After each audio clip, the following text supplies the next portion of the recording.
Chapter 22. One day, Wang Zhen saw that the founding emperor, Zhu Yuanzhang, had set up a plaque that read, "Officials are not allowed to interfere in government affairs." He was in a bad mood and ordered for it to be removed. The next day, everyone went to court and found that the founding emperor's letter was gone. However, they all remained silent. From this, one could see how powerful he was. Wang Zhen, date of birth unknown, was from Shaanxi's Yuzhou, present-day Hebei. He had once served the crown prince, Zhu Qizhen, in his studies. This person valued power and was especially concerned about how others viewed him. Thus, any official who was promoted had to give him a gift. Any official who returned to the capital also had to give him a gift. Otherwise, trouble would come knocking. Speaking of which, this was related to his background. During the final years of Yongle, the imperial court issued a decree. The general idea was that any official in the education bureau of each province or city who did not perform well could be transferred to the capital to become an official. There was such a good thing? If one could not make a name for themselves locally, they could actually be transferred to the capital to become an official. Of course not. The reason why no one cared was that the job they would do after being transferred to the capital was rather special: enter the palace to train female officials. What a joke! Even if this old man did not want to be an official, he could still be a commoner. Why would he want to be a eunuch in the palace? That's right, who would do such a stupid thing? However, there was someone who did it. He was Wang Zhen. He already had a wife and a child. Although he was not well off, he was not poor either. He could live his life peacefully. However, in his heart, there was an ambition that no one could understand. He was not sent to the palace to be a eunuch when he was young. Instead, he entered the palace after studying. He even entered the palace with a certain amount of debt. Since it was difficult for him to develop locally, he wanted to find another path. Needless to say, with his ability to observe people's expressions and patience, he really did make a name for himself. In the past, Yang Chendong did not know much about this person. However, he had a large warehouse with many historical books. Naturally, he found out about this person. After asking around, he found that it was indeed so. At that moment, Yang Chendong invited the old housekeeper, Yang Hai, to meet Wang Zhen. After all, Yang Hai had followed his master, Yang Rong, in the past and had seen the world. At that time, Wang Zhenyuan did not have the authority he had now. When he saw the three Yangs, he was always polite and courteous. It was appropriate for him to send Yang Hai, an old acquaintance, to present the gift. Yang Chendong's predecessor, Yang Dong, didn't know much about history. He also didn't know much about how things came to be. However, he had a large warehouse with books. There were also many ready-made books, materials, and even finished products for reference. Some things that didn't exist in the Ming dynasty could be dismantled, or reassembled. This was his biggest advantage. Naturally, he could create many new things. In Wang Zhen's home in the capital, Yang Hai saw Wang Zhen with a respectful expression, and Wang Zhen was extremely pleased. Back then, in order to win the favor of Sanyang, he had to curry favor with Sanyang on the surface, obey everything, and pretend that he did not interfere in political affairs. Every time he went to the cabinet to deliver the emperor's decree, he would pretend to be very respectful and careful. He would always stand outside the door and not enter the pavilion, which deeply moved Sanyang. Later, when Wang Zhen came to deliver the decree, Sanyang broke the custom and specially invited Wang Zhen to sit in the room. Now he needed to look up. Now that the steward of that person had changed from arrogance to deference in front of him, it was far from the arrogance he had when he followed Yang Rong around. He felt a burst of refreshing feeling. Butler Yang, speaking of which, we are old acquaintances. We have known each other for many years. Wang Zhen deliberately brought up the past to see what Yang Hai would say. Before coming, Yang Hai had already adjusted his attitude. In the past, when Master Yang Rong was still alive, he could still look down on others. However, 30 years had passed, and many things had changed. Yes, I have known eunuch Wang for many years. At that time, I could see that you were extraordinary. Sure enough, it was true. Some were only sighing, and even a little envious. These words made Wang Zhen feel very pleased after hearing them. The proudest thing for a person was to make those who looked down on him start to look up to him. And now he had done it. How could he not be happy? Ah! After laughing contentedly, Wang Zhen looked at the things wrapped behind Yang Hai and asked casually, "Why did you come to see me?" Without the word eunuch, it gave off a very different feeling. However, Yang Hai acted as if he did not hear it and said respectfully, "It's like this. Our family's sixth young master admires eunuch Wang's talent and ability very much. This time, when he heard that this little one was coming to the capital, he prepared a gift early and asked me to send it to you as a token of appreciation." Yang family's sixth young master? Is that the person who made the toilet bowl and wrote 2 miscellaneous books? Unexpectedly, Wang Zhen had heard of Yang Chendong. Yang Hai immediately showed a flattered expression and said, "If our family's sixth young master knew that eunuch Wang still remembered him, he would be so happy that he would not be able to sleep." Wang Zhen, who was flattered, was very happy that Yang Rong's descendant respected him so much. This is nothing. Speaking of which, the sixth young master is quite talented and has made a lot of noise. You don't know, but now the palace has started to use the toilet bowl. Even the emperor said that it was good. Is that so? Then it must be because of eunuch Wang's recommendation. Yang Hai said without taking the credit. Looking at Yang Hai, who was so sensible, Wang Zhen was happy. He liked to deal with sensible people. However, he was now more curious about what the sixth young master of the Yang family would give him. He thought that such a person should be extraordinary. In time, Yang Hai felt Wang Zhen's gaze on the gift. Immediately, he turned around and opened the package. Suddenly, 2 clear mirrors and 2 sets of beautifully packaged cosmetics appeared in the hall. This is a mirror. It can clearly reflect every part of a person's body. The effect is many times better than a bronze-level mirror. Also, there are 2 sets of cosmetics. Once a woman uses them, she can stay young forever and look even younger and prettier. There were not many gifts, only 2 items and 4 pieces. However, no matter which one it was, it could be considered a valuable gift. This made Wang Zhen blink his eyes. Excitement was already written on his face. He knew about the mirror. A few months ago, the Jianing prefectural magistrate presented it to the emperor. At that time, Yingzong was so happy that he even went to take a good look at it every day before the court. Some of the concubines in the harem also liked it. However, it was impossible to buy it even if they had money. In order to please the emperor, Wang Zhen used some methods.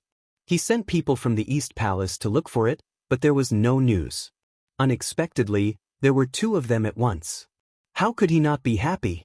As for the cosmetics that could preserve one's youth, it was even better. If he gave it to the emperor, those concubines would fight for it. At that time, wouldn't he be the one who made the biggest contribution? Exclaiming about the effects and benefits of these gifts, Wang Zhen was very happy. Good. But where did these things come from? In response to eunuch Wang's question, our young master knows a foreigner named John. He brought these things from the sea. Unfortunately, the journey was too long, so we only got these. Our sixth young master also said that if eunuch Wang likes them, he will find a way to send more to you in the future. Before coming, he had been told not to send too many good gifts. Otherwise, the effect would be greatly reduced. Of course, Yang Hai understood the meaning and knew how to say it. Hearing that these things came from the sea, Wang Zhen suddenly understood and nodded. He was wondering why there were so many people sent out, but there were no clues. It turned out that these things did not come from the great Ming dynasty. The Ming dynasty's sea route was cut off after Zheng He. As people kept mentioning the threat of the sea, fear of the sea became mainstream, and Wang Zhen was one of them. In his view, the army of the Ming dynasty was naturally able to dominate the land, but when it came to the sea, there were too many unknowns. Now that he knew the origin of these goods, he valued these 2 gifts even more. These were things that came from afar, and it was rare. It also showed the importance of Yang Chendong's intentions. Good. Sixth young master is truly considerate. But do you have any requests? Wang Zhen was a smart person.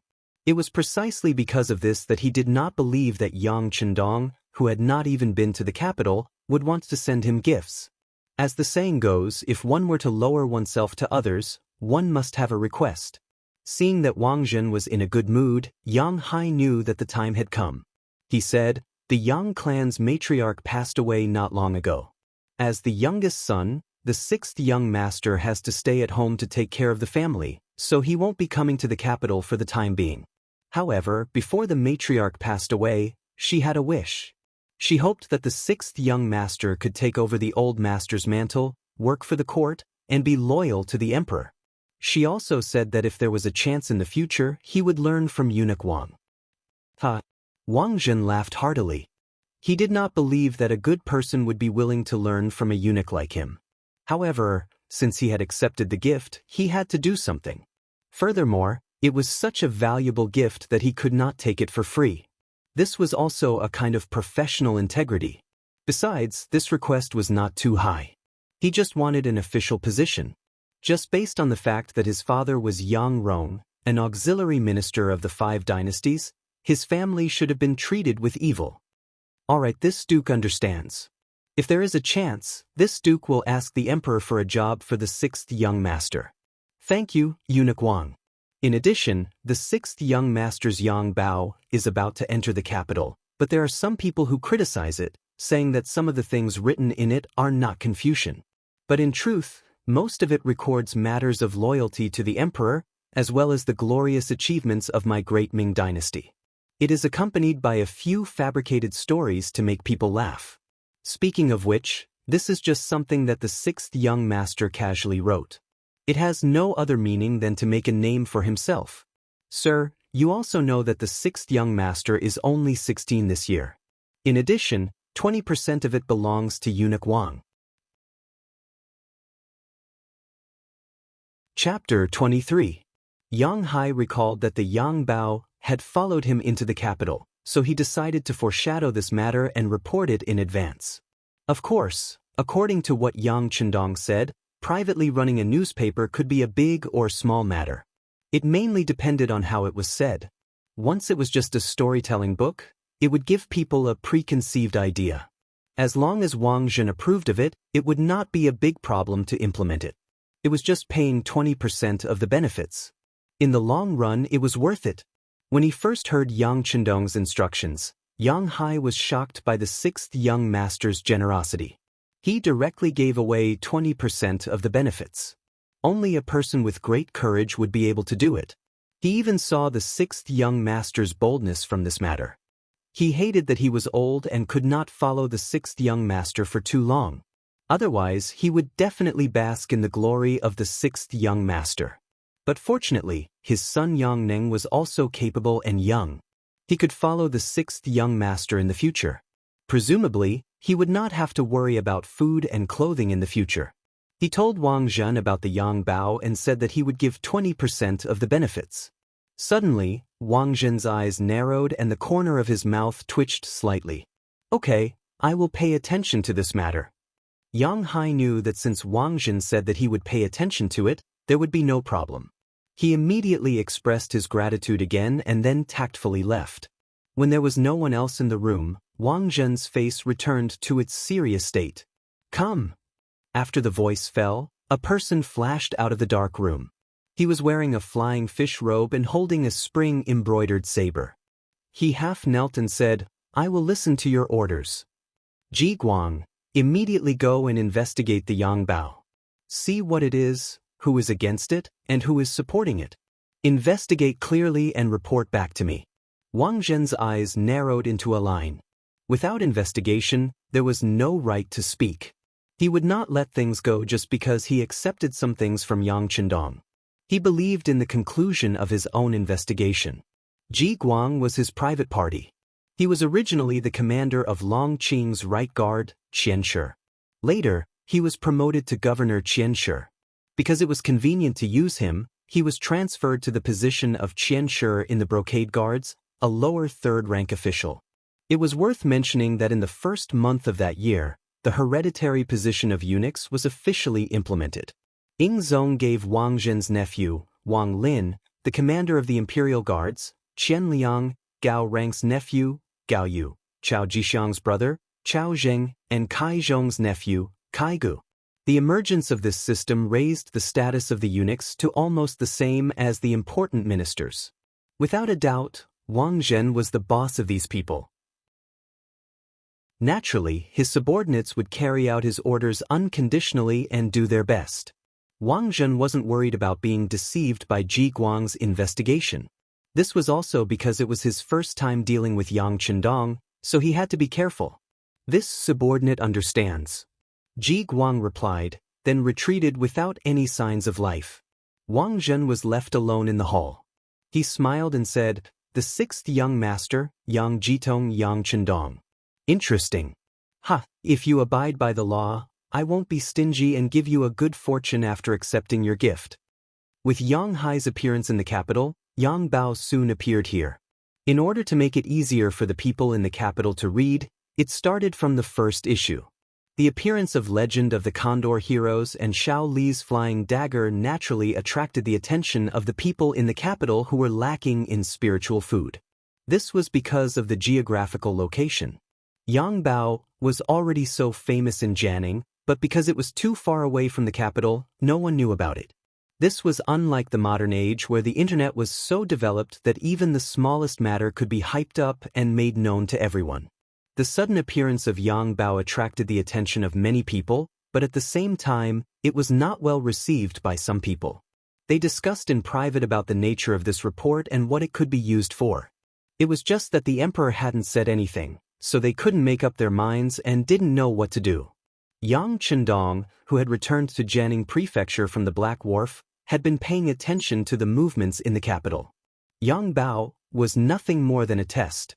At this time, there was no intellectual property right, and there was no way to guide public opinion. He didn't know whether this thing could gain a foothold in the capital. But he knew that if the great Ming dynasty couldn't accept this, he had to be more careful and cautious in the future. It was even debatable whether he would have a trip to the capital in the future. Under Yang Qindong's attention, the wheel of history continued to turn as usual. On the 14th of July in the 11th year of the Zhengtong dynasty, Yang Pu, the last Yang of the three Yangs, died.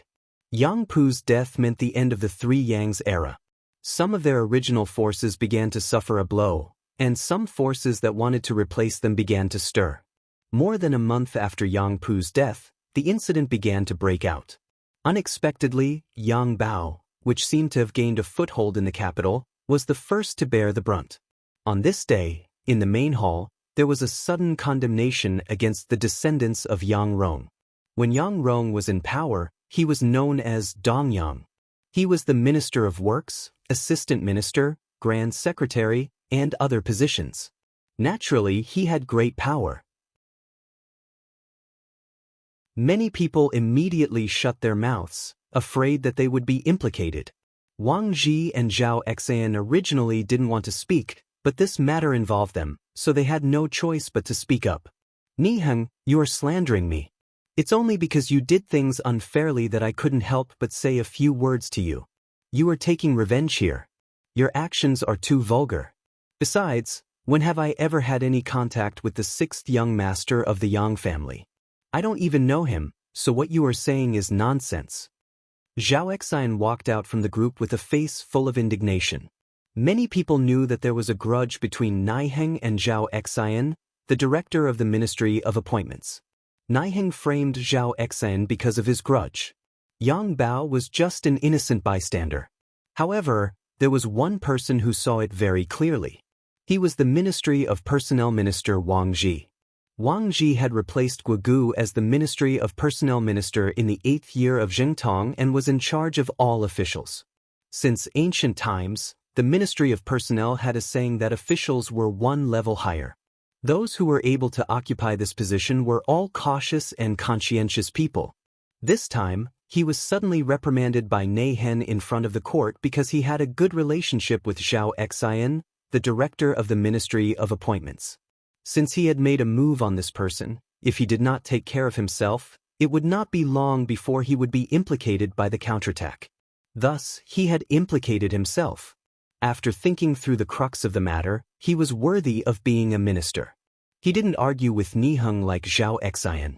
Instead, he stood out and said solemnly, "I did not know about the matter of Yang Bao."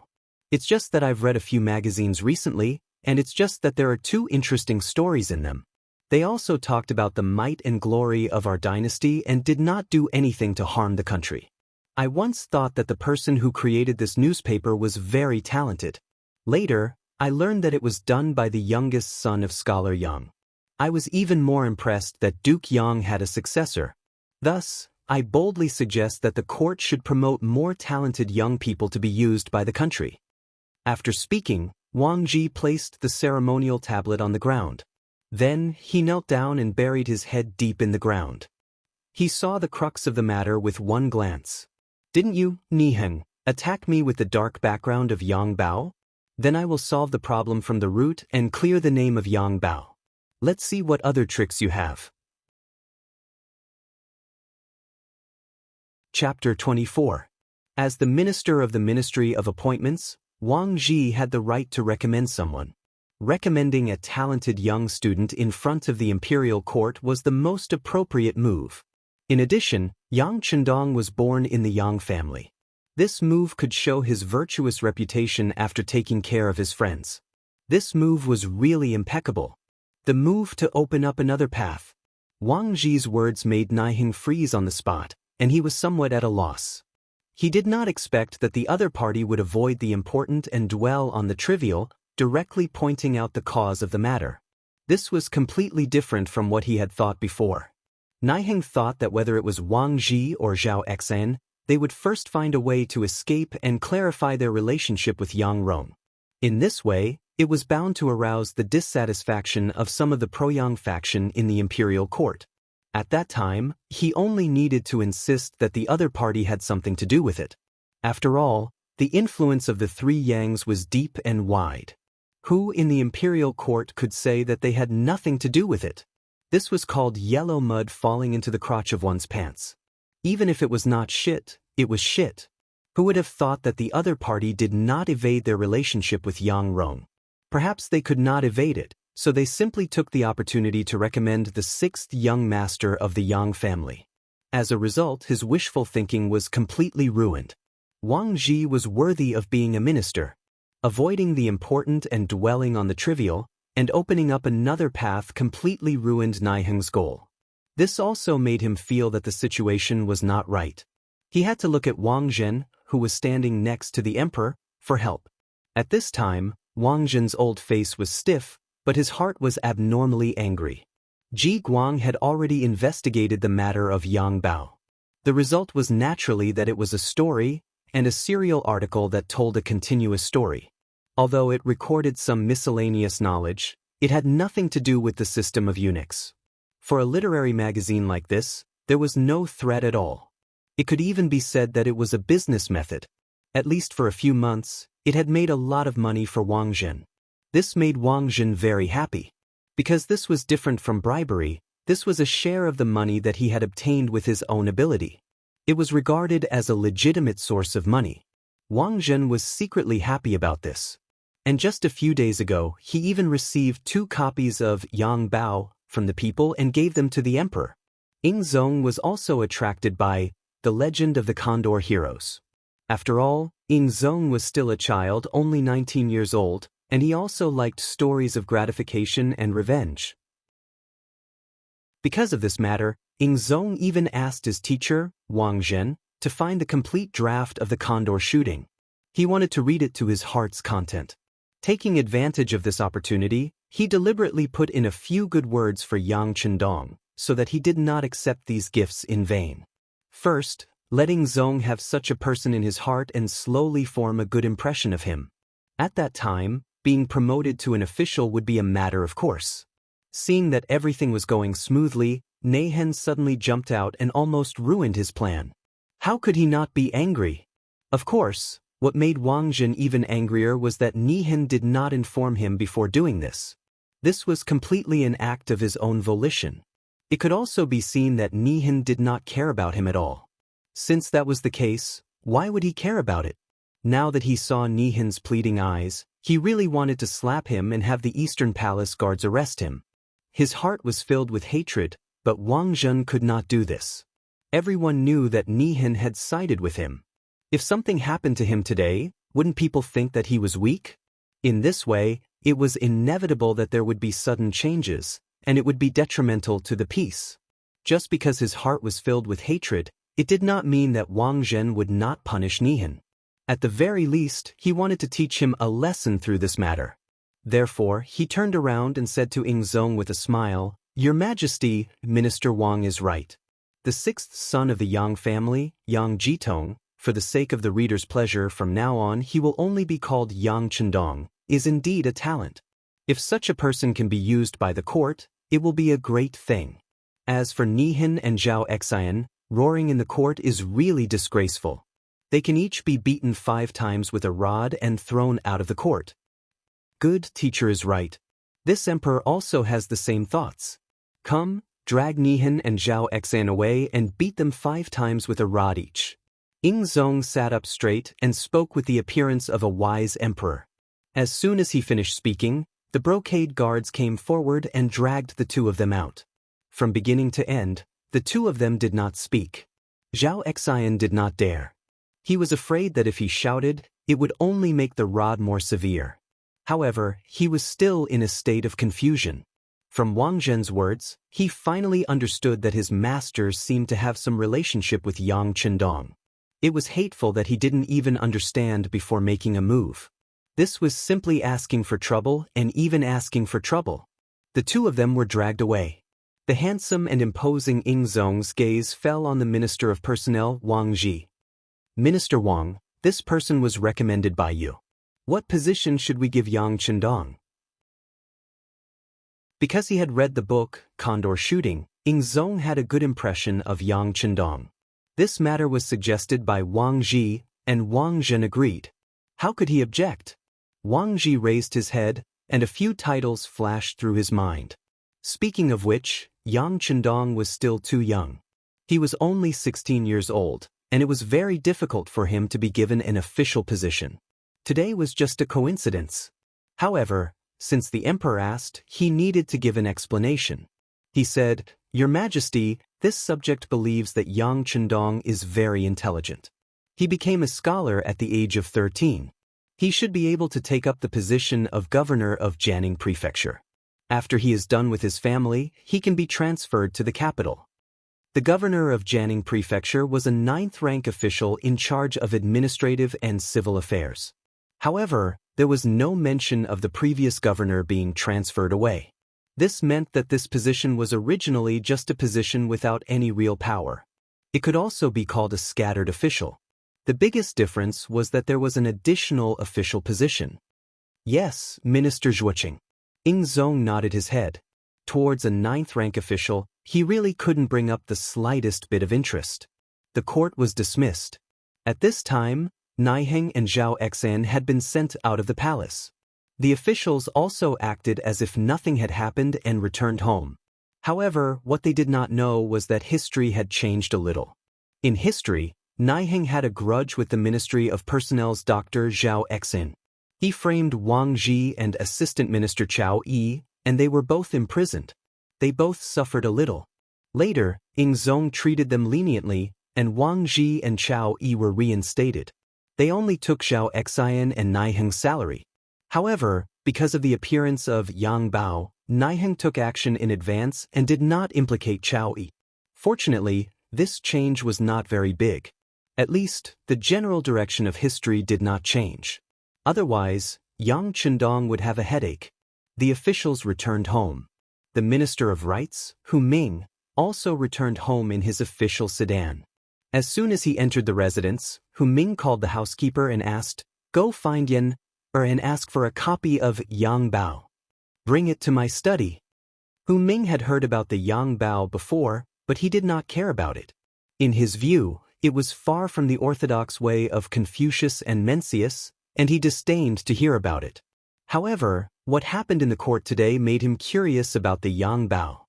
Thinking that his granddaughter had talked about it more than once, he prepared to find a copy to read. The housekeeper quickly went to the young Mrs. courtyard in the backyard. He met the young Mrs. maid, Xiao Qing, and told her that the master wanted to read the Yang Bao. Xiao Qing was a capable maid. The young girl in yellow was always smiling. Her skin was whiter than snow, and her eyes were like a pool of clear water. She turned and ran to the young Mrs. Boudoir. In the room, there was a 14 or 15-year-old girl. Her delicate and elegant face was rosy, and her sandalwood lips were pink. It was inevitable that she would be lost in reverie. At this moment, she was holding a black newspaper and reading it. From time to time, the corners of her mouth would curl up slightly, showing the joy in her heart. Young Mississippi, perhaps because Xiaoqing ran a little faster, she was panting as soon as she entered the boudoir. Her large chest was constantly rising and falling with her rapid breathing. Xiaoqing, what's wrong? What made you so anxious? The young girl seemed to be complaining, but after she finished speaking, she softly leaned forward and said, "Could it be that you've taken a fancy to a young and handsome man?" After she finished speaking, the young girl couldn't help but giggle. The maid, Xiaoqing, frowned and her face fell. She said with an unyielding expression, "Young miss, you're making fun of Xiaoqing again. I've already said that I will follow young miss for the rest of my life. I will not marry." "Don't tell me you want to warm the bed of my future husband? But you really don't know shame." The young girl was Hu Yan, the granddaughter of the Minister of Rights, Hu Ming. When she realized that she was being teased by young miss again, Xiaoqing wasn't going to let it go. She immediately stretched out her slender hands and tickled Hu Yan's armpits. Although this was the social practice of the time, the personal maid who married into the family could actually warm the bed of the new son-in-law on behalf of their young mistress. However, there were some things that couldn't be said. How could a thin-skinned person endure it? Only Hu Yan and Xiaoqing, who had grown up together, could make such a joke. If there was a trace of misunderstanding between the master and the maid, such a joke would only increase the conflict between them. Xiaoqing's hand moved, and for a moment, the two girls were playing together. Waves of giggles could be heard incessantly. When the steward who was waiting outside heard this, he helplessly shook his head. He knew that Xiaoqing, this careless maid, must have forgotten her mission. He couldn't help but lightly cough a few times. When she heard the steward's voice, Xiaoqing quickly stopped moving her hands. She seemed to have thought of something and said, "The steward is still waiting outside. Young miss, old master wants to read Yang Bao." Hu Yan also blocked the hand that was about to sneak up on Xiaoqing's armpits. She asked in disbelief.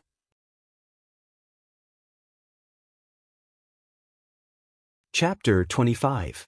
Yang Bao had been in the capital for quite some time. However, Hu Yan, who rarely left the house, didn't know about it at first. At that time, it was very important for women not to leave the house.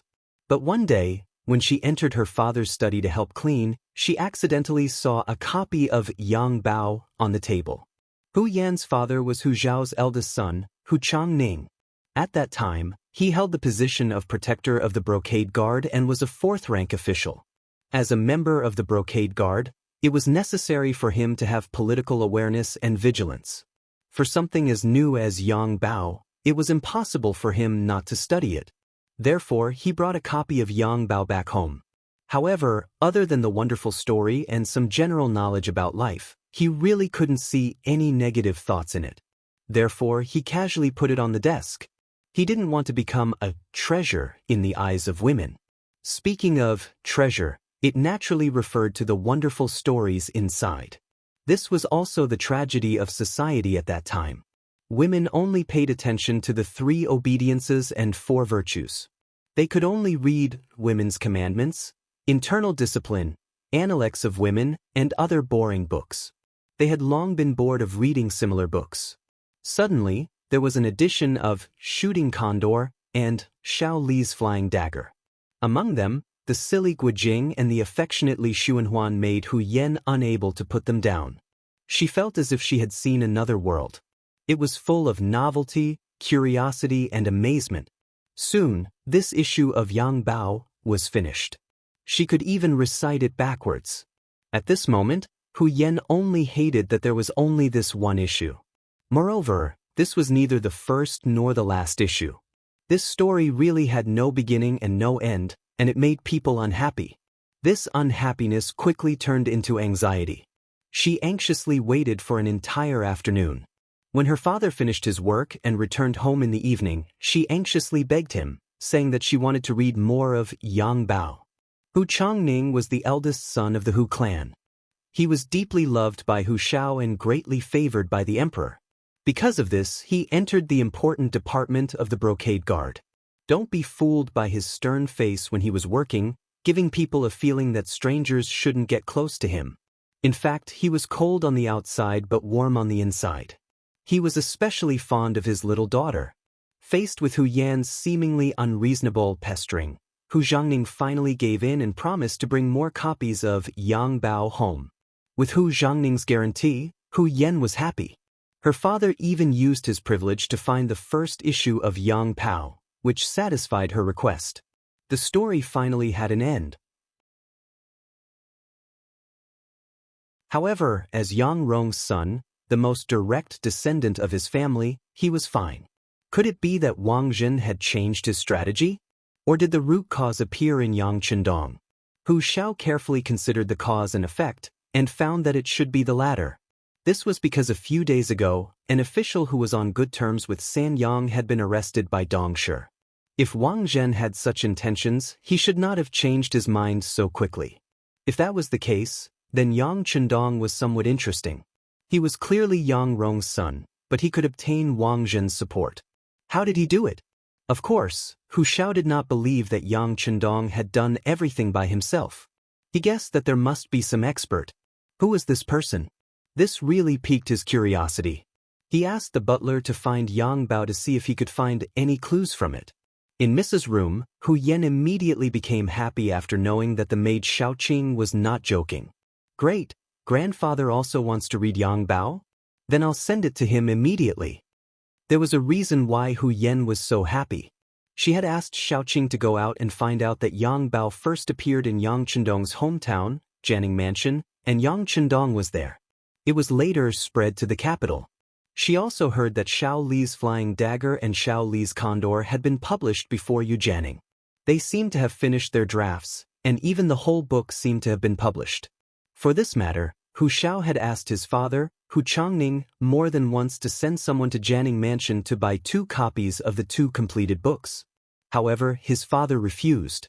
In his opinion, Yang Bao was published once every 5 days in the capital, and they could slowly read it. Moreover, it was a miscellaneous book. Girls should be more mature and not always want to listen to novel stories. After that, Hu Yan was angry for several days. However, she knew that her father was very generous to let her read Yang Bao once every 5 days, so she really did not dare to ask too much. But now, her grandfather wanted to read Yang Bao, which was equal to an opportunity. As long as she seized it, she might be able to read the 2 complete books in advance. That was really great. Then, Hu Yan took out several well-preserved copies of Yang Bao, hurried out of the backyard, and went straight to her grandfather's study. After a while, Hu Yan's coquettish voice came out of the study. Grandfather, these 2 stories are very interesting. For example, Xiao Li's Condor is about the struggle between the Han people and the Mongolian Yuan Empire. It shows a kind of national integrity, but I don't know what the ending is. Blinking her beautiful big eyes, Hu Yan had an aggrieved look on her face. Hu Shao shook his head gently. How could he not see that his granddaughter was playing hard to get? She wanted to take the opportunity to ask him to get the complete books of Xiao Li's Flying Dagger and Xiao Li's Flying Dagger. He had heard that the complete books had appeared in Jianing before. Although there were not many of them, they could not be considered too few. At least for someone like Hu Shao who had been in the officialdom for decades, if he wanted to get it, he could find a way. However, Hu Shao still did not have the intention to agree. He wanted to see how Yang Bao was first. Just like that, with his granddaughter sighing from time to time, Hu Chang just treated it as a joke. He sat in the armchair and slowly read Yang Bao. However, only he himself knew what he was really thinking. This scene was not just happening in the Hu residence. After today's morning court, Hu knew how many important ministers and officials in the capital began to search for Yang Bao. While they were trying to understand it, no one knew what they were thinking. Others might still be watching and thinking about the deeper meaning of this scene in the morning court. But one person did not have the time to think about this. nor did they know what was happening in the imperial court. He was currently giving Tiger's Mane his last lesson. In short, the intelligence department is the clairvoyant and the clairvoyant. If they can know what is going on ahead of time, they can have more time to deal with the problem. Often, they can turn the tables. After saying this, Yang Chendong patted Tiger's Mane on the shoulder, his eyes filled with hope and expectation. The establishment of the Security Bureau was the matter that Yang Chendong had been paying the most attention to recently, and intelligence was of the utmost importance. Intelligence warfare referred to the confrontation of intelligence systems between the enemy and our side in order to achieve military victory and protect our side's cases and interests. Obtaining an advantage in intelligence was an important guarantee for military victory. Just like the Ming Dynasty's Eastern Faction Guards and the Imperial Secret Service, when they were at their most powerful, could the emperor know what his subordinates were doing last night? Were they happy or disappointed? Did they drink when they were happy? Did they sigh when they were disappointed?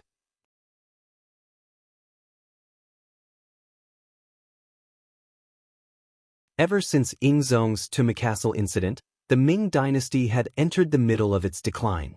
Towards the end, he was overthrown by the commoners who did not have enough to eat.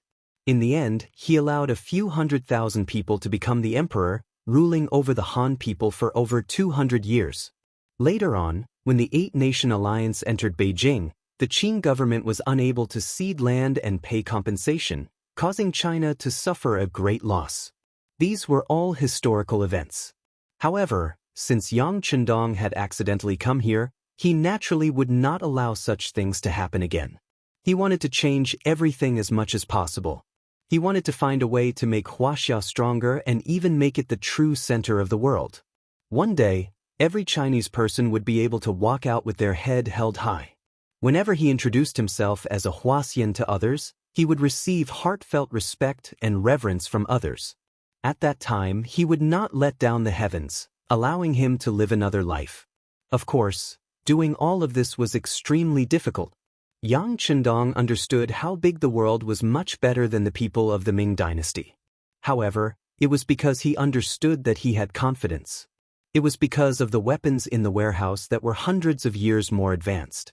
When a person had enough power, it was terrifying. This was because with just a thought, the commoners would suffer.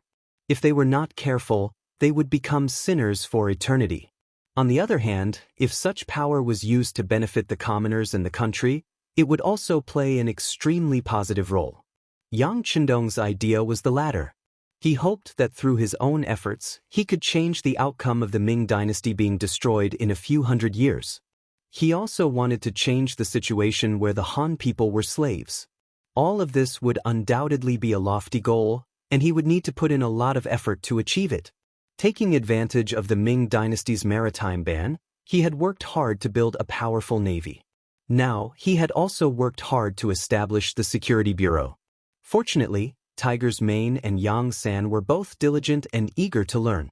They carried forward the spirit of not being ashamed to ask for help. This allowed them to learn a lot in the past 2 months, and their understanding of security and intelligence had reached a new level. At this time, Yang Chendong had to think more about his own safety. This was because he was not unknown. It was just that once he walked the path of power, he could only move forward and not turn back. Otherwise, it would be as if he had stepped into a bottomless abyss, and not even his bones would be left. He took out 10,000 taels of silver and handed it to Tiger's Mane. He said, "You should familiarize yourself with your work as soon as possible, and then recruit people. Remember what I taught you before. Don't underestimate the role of any one person.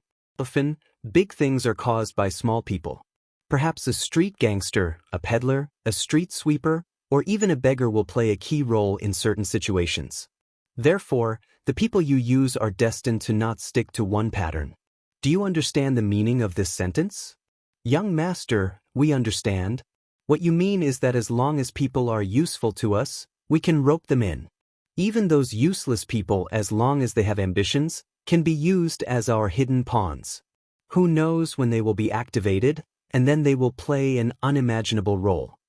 Tiger's Mane thought about what the 6th young master had said and taught him, and summarized his answer. Very good. He gave them an encouraging look. All right, you can leave now. Don't be too anxious. Think about what to do next. Once you have decided on something, don't worry about it. Don't be afraid of spending money. The young master doesn't lack that. Yes. Tiger's Mane and Yang San left with excited expressions. How could this not be their chance? To be able to catch the young master's attention was a great opportunity in itself. After the two left, Xiao Yin appeared in a flash, as if she had been prepared.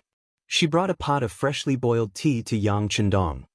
Young master, you must be thirsty after talking for so long. Come and drink some tea. This is good tea that the young master spent a lot of money to get from the capital. All right, then drink some good flower tea. Then hurry up and write, The Smiling Proud Wanderer. Yang Chendong, who had already seen through Xiao Yin's intentions, laughed heartily. This caused the girl's face to turn red.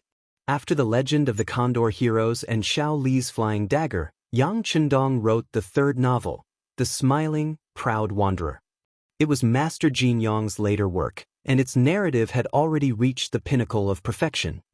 The Smiling Proud Wanderer involved countless scenes, characters, and all kinds of martial artists fighting. But after being written, the scenes changed according to the mood. There were endless changes, but they were all suitable for life. The core of The Smiling Proud Wanderer was the struggle for power in the martial arts world. In order to achieve this goal, the author seized the Bixia Sword Manual and Sunflower Manual. The work praised chivalry, benevolence, wealth and honor, and the noble spirit of unyielding might. Once this book was published, it suppressed the Condor Heroes and Xiao Li's Flying Dagger, becoming the object and goal of everyone in Jianing Prefecture. Among them, Yang Fu was laughing so hard that his eyes almost couldn't be seen. The Four Seas restaurant expanded again, swallowing up 2 neighboring restaurants. But it was still difficult to find a restaurant. Although he could only get 30% of the profits, he still earned more in a month than he did in a year. Once, The Smiling Proud Wanderer was published, Yang Chendong became an influential figure again. Now in Jianing Prefecture, even the children who had just started to understand things knew of his great name. It could be seen that his influence was widespread. While everyone was talking about the Smiling Proud Wanderer, the open-minded and unruly Ling Huchong, the beautiful and shrewd Ren Yingying, the treacherous and cunning Yu Buchuan, the rebellious and scheming Ren Wuxing, the pure and lovesick Yi Lin, the modest and strange Chong Su, and so on, the imperial court's appointment arrived. The news of the Yang clan's 6th young master, the founder of Yang Bao, the author of The Condor Heroes, The Smiling Xiao Li's Flying Dagger, and The Smiling Proud Wanderer, was appointed as the governor of Jianing Prefecture by the emperor. His official rank was 9th rank. The 6th young master of the Yang clan, who was only 16 years old, actually had an official position early on. It was said that the emperor had discussed this appointment with the various officials during the morning court session. Even some 3rd or 4th rank officials might not have such an honor. Then, this 9th rank official status is really too high. Even some 3rd or 4th rank officials might not have such an honor. Thinking of Yang Chendong's age, it could be said that his future was limitless. Therefore, once the appointment was announced, the Yang clan's old residence's gate was trampled flat by the nobles of Jianing Prefecture. Some even found matchmakers, wanting to marry their daughters and relatives' daughters to the 6th young master. It could be seen that there were really a lot of smart people. Everyone wanted to invest in a potential stock, hoping to get more returns in the future. In the front courtyard of the Yang clan's old residence, Yang Hai was so happy that he couldn't close his mouth. As an elder of the Yang clan, he had personally experienced the Yang clan's rise and fall. Especially when the mistress, Yang Liushi, passed away, the one she couldn't forget was the young 6th young master. But who would have thought that in just over a year, Yang Chendong would be so promising? He had an official position at the age of 16. Even when his old home was still alive, it couldn't compare. And today's prosperous scene in the Yang clan's courtyard was probably something that only happened when the old master was in his golden age.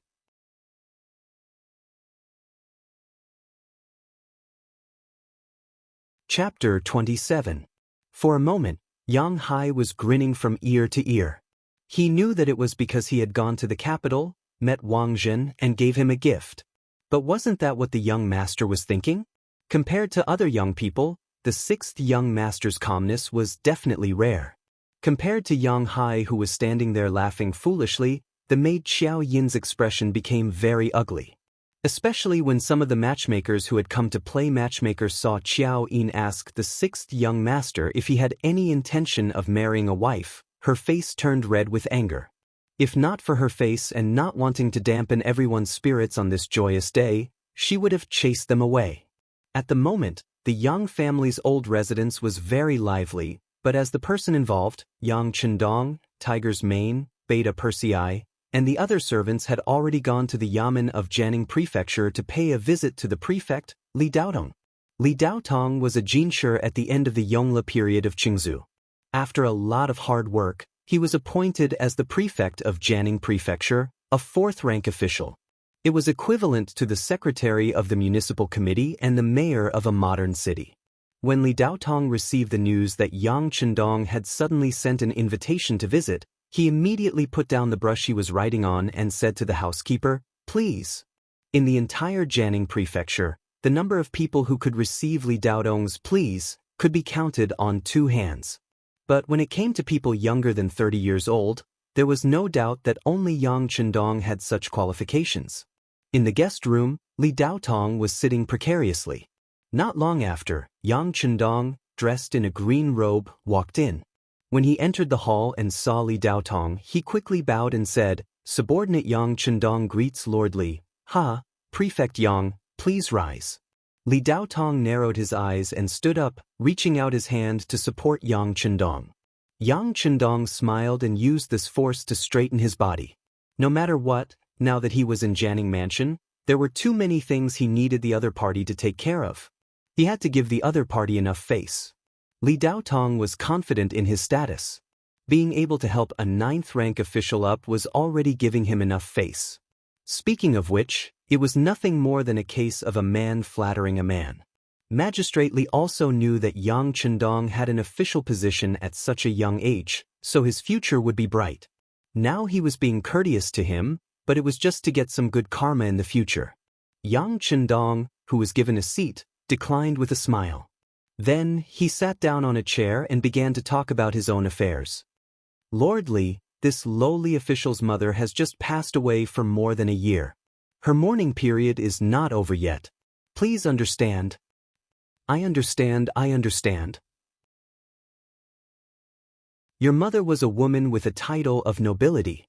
Her passing on to the West, this official is also very sad. Governor Yang's filial piety is a matter of course, so there's nothing to worry about. How could Li Daotong not see that this so-called position of governor was originally a non-official position? If he could not understand his superior's intentions and ordered him to start working now, he would be criticized by others. Yang Rong was one of the imperial court's auxiliary ministers. There were countless disciples and former officials. As one of the nobility, Li Daotong should take care of his family. Yang Chendong did this for this reason. He did not want to get involved in some tedious matters. He had been watching the development of the Ming dynasty coldly. At present, he did not want to get involved, so how could he have the intention to serve? Therefore, this trip was to express his modesty and respect. The first thing he did after becoming an official was to pay a visit to his superior. If others knew about this, they would only say that he was sensible and knew the rules. Secondly, he would give up all his functions and go home to be an independent person. It was the most important thing to prepare for his big event. It would not be a waste of time. Now that he had obtained Yang Chendong's approval, Yang Chendong was happy and naturally wanted to express something. He immediately took out a set of L'Oreal women's cosmetics and placed it on the table. He did not know why such women's products would appear in the warehouse. Perhaps it was to serve the families of some officers. However, since he had discovered it, he naturally wanted to use it to the best of his ability. Li Daotong's eyes lit up when he saw the set of exquisite white boxes in front of him. As the local magistrate, he knew that Yang Chendong's item would not be simple. He asked excitedly, "Magistrate Yang, may I know what this is?" Replying to official Li, "This item is called cosmetics. When used on a woman's body, it has the effect of preserving her youth. In the past, I had people send 2 sets to the current emperor. This is the 3rd set." Yang Chendong smiled as he explained the use and origin of this item. Li Daotong immediately became excited when he heard that this was the 3rd set in addition to the emperor's 2 sets. Coincidentally, Magistrate Li attached great importance to relationships, especially to his wife who had gone through hardships with him. It was a pity that she was getting older, so it was inevitable that her beauty would be greatly reduced. With this set of products, it could not be said to solve the real problem, but it could be said to be a testimony of one's heart. When he thought about how no one other than the emperor had used this item, he felt even more grateful. In his excitement and happiness, Li Daotong changed the way he addressed him. "Chendong, I've troubled you. Why don't we have lunch here?" How could he refuse a superior's invitation? Yang Chendong smiled and nodded in agreement. At the same time, he motioned to Tiger's mane, who was standing to the side. Immediately, he placed some MSG, cooking wine, and other things that could not be bought with money on the table. Li Daotong had eaten at the Four Seas restaurant before. With his status, when he asked why the food was so delicious, Yang Fu naturally did not hide it. Therefore, he knew the effects of this item, but it was not good to directly ask the Yang family for it. Now that Yang Chendong had taken the initiative to take out these things, he felt that the other party was too good at dealing with people. He was not inferior to his father at all. For a moment, Li Daotong could not help but become cautious and even nervous when he spoke, as if he was afraid of saying something wrong. On the other hand, Yang Chendong smiled when he should and spoke when he should. He did not seem to be reserved at all. As the saying goes, when one is courteous to others, one must have a request. When one person asked for another person's help, it was inevitable that they would be in a disadvantageous position first. Naturally, they would not be able to speak even if they wanted to. However, Yang Chendong did not want to take advantage of Li Daotong's interest. Even if he did not come today with the name of Ding Yu at home, no one could do anything about it.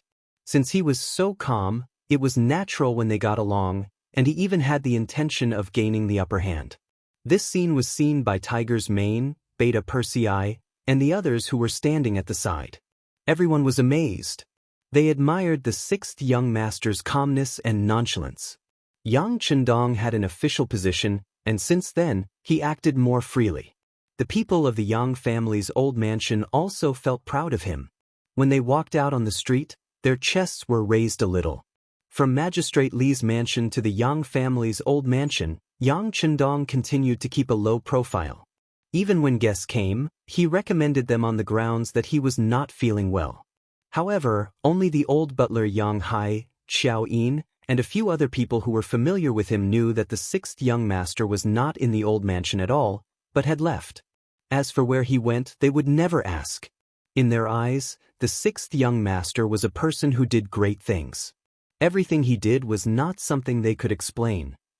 At the Black Wharf by the Sea of Fuzhou, Yang Chendong had not appeared here for more than half a year since the last time he left. As soon as he appeared this time, he felt that someone was spying on him from 10 miles away. Then, as expected, someone came out from the dark.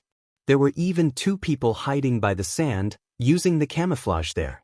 Even if they were 5 steps away, it would be difficult to discover them. "Hello, young master." There were a total of 8 soldiers in charge of security, and 3 of them were members of the Cold Front that he had personally trained. Yes, you have to be vigilant at all times. You have to know that once the enemy appears, they will never notify you in advance. Yang Chendong smiled and nodded. He knew that under normal circumstances, there were 10 guards in a squad. Only 8 people appeared here, which meant that there were 2 people hiding in the dark and did not take the initiative to come out to greet him. Logically speaking, being able to meet the 6th young master was an opportunity to show their faces, but they would rather give up such an opportunity and still carry out the task of being on guard. This alone was enough to make Yang Chendong feel gratified. "Each of you will be rewarded with 5 taels of silver, and the other 2 brothers will be rewarded with 10 taels of silver each. Generous rewards and fair punishments were always an important way to capture people's hearts. Now that Yang Chendong was not short of money, he naturally did not hesitate to spend it. "Thank you, young master." Thump, thump, thump. The 8 guards were all delighted. This was a reward from the 6th young master, and it was enough for them to brag for a while. "Well, this is what you deserve. Continue with your mission." Yang Chendong waved his hand and smiled as he led Tiger's Mane, Beta Persei, and Yang Si to the Black Wharf. Yang San stayed in Jianing Prefecture to set up the security bureau, while Yang Wu and Yang Lu were responsible for the safety of the Yang family. Under the division of labor, Yang Chendong only appeared a few hundred miles away with the 3 of them. But even so, if anyone had any ideas about the 6th young master, they would be making a big mistake. With the large warehouse and advanced weapons in hand, no matter how many people came, they would not be able to do anything to them. It was not an exaggeration to describe the Black Wharf as the speed of Shenzhen's reform and opening up 8 years ago. It had only been half a year, but several factories had already been built. Among them was the arsenal. At present, they could only make bows and crossbows, but with Gao Xiong's continuous supply of iron and copper from the sea. With no shortage of resources, innovation was only a matter of time. The person in charge, Wu Gang, was one of the old people. Cement factory. With a lot of knowledge provided by Yang Chendong, the first batch of cement had already appeared and passed the inspection. Now, more students were being trained to ensure that once a new base was established, a large number of people who knew about cement could immediately use it. The person in charge of this was a person called Jing Guang, who was originally recruited by the old butler, Yang Hai, when he went to the Ministry of Works in the capital.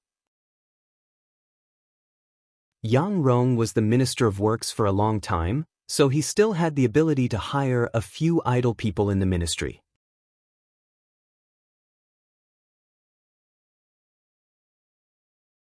As a skilled embroidery worker, she was too aware of their fate. Many people's eyes were damaged when they were young, so they were useless when they were old. When they arrived at the illegal docks, their meals and drinks were naturally arranged. Yuan Qi was very happy to be able to enter a special research area. Especially when he heard that the sewing machine manufacturing principles were written by the 6th young master himself, he admired it even more. It was difficult to call him, who was originally in a state of research. Not to mention thunder, even if it was a knife, he would not be distracted at all. This was the spirit that a research worker should have. But this time, when he heard someone outside shouting that the young Master Qi was here, he put down all the work in his hands and ran out. Like Yuan Qi, all the people at the illegal docks were also like him. Some of them came first and some came later. But no matter what, they did not have to worry about food and drink now. All of this was brought to them by the 6th young master. They knew how to be grateful. Spontaneously coming out to greet him was a show of their attitude. When Yuan Qi came out of his research room, he saw that Yang Chendong was already surrounded by a group of people. Many of these people had never seen the 6th young master before, but they had been hearing legends about this young master ever since they came here. In their imagination, this person must be tall and powerful, and it was even possible that he had 3 heads and 6 arms. When they surrounded him, it was more of a novelty. However, with so many people suddenly surrounding him, it was difficult to guarantee his safety. Not only Tiger's Mane, Beta Persei, Yang Si, but even Leng Song and Gao Xiong rushed over with the members of the Cold Front to maintain order. In response, Yang Chendong waved his hand and refused. These people trusted him so much, but they could not trust him completely. Who else in the world could be trusted? It's okay. Let them come over and take a look. I also want to talk to them. Yang Chendong acted as if nothing would happen. He picked up a cute little girl who was dressed neatly and had bright eyes. He took out a piece of chewing gum and handed it to her. "Big brother, how do you eat this? Do you put it in your mouth?" The little girl did not seem to be very afraid of people. She was still smiling when Yang Chendong carried her in his arms. "Yes, this thing is called chewing gum. It can keep your breath fresh. You have to put it in your mouth, but you can only chew it. Once it becomes tasteless, you have to spit it out. You can't eat it. Oh, by the way, it can also blow bubbles. As Yang Chendong spoke, he put the same piece of chewing gum in his mouth and began to chew it. Little girl, what's your name? Seeing Yang Chendong take the lead and put the chewing gum in his mouth, the little girl was no longer afraid.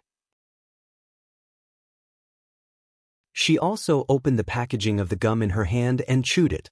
As she ate, she said with a smile, "It's so sweet. Big brother, my name is Xiaoyu. My parents said that on the day I was born, it was drizzling for a whole day." Xiaoyu, what a good name. When he said this, Yang Chendong slowly blew a white bubble in his mouth. Seeing this scene that she had never seen before, Xiaoyu was shocked. Her big eyes were filled with a why. Look. Fortunately, she was smart enough and quickly began to learn how to blow bubbles. However, this kind of thing requires skill. It is not something that can be learned by a first-timer. In addition, chewing gum is not like bubble gum. There is a certain degree of difficulty in blowing bubbles. It is even more impossible to learn immediately. After Yang Chendong ate a piece of candy, white bubbles came out of his mouth, causing the other children to be surprised and envious. Some of the bolder children also tried to reach out to Yang Chendong, wanting a piece of candy that could blow bubbles. Yang Chendong, who had prepared a lot, naturally did not refuse. With the mentality of not worrying about scarcity, but worrying about uneven distribution, he gave a piece to all the children who came to ask for it. The children were happy, but some of the adults were panicking, especially Xiaoyu's mother. She walked over in a panic, bowed, and then said with an apologetic face, "Sixth young master, Xiaoyu is not sensible and asked for things from you. Please forgive her." Looking at the somewhat beautiful middle-aged woman who was neatly dressed, Yang Chendong's face was filled with kindness. "You are Xiaoyu's mother?" This time, without waiting for the woman to answer, Gao Xiong introduced her first, reporting to young master, "This woman is Xiaoyu's mother.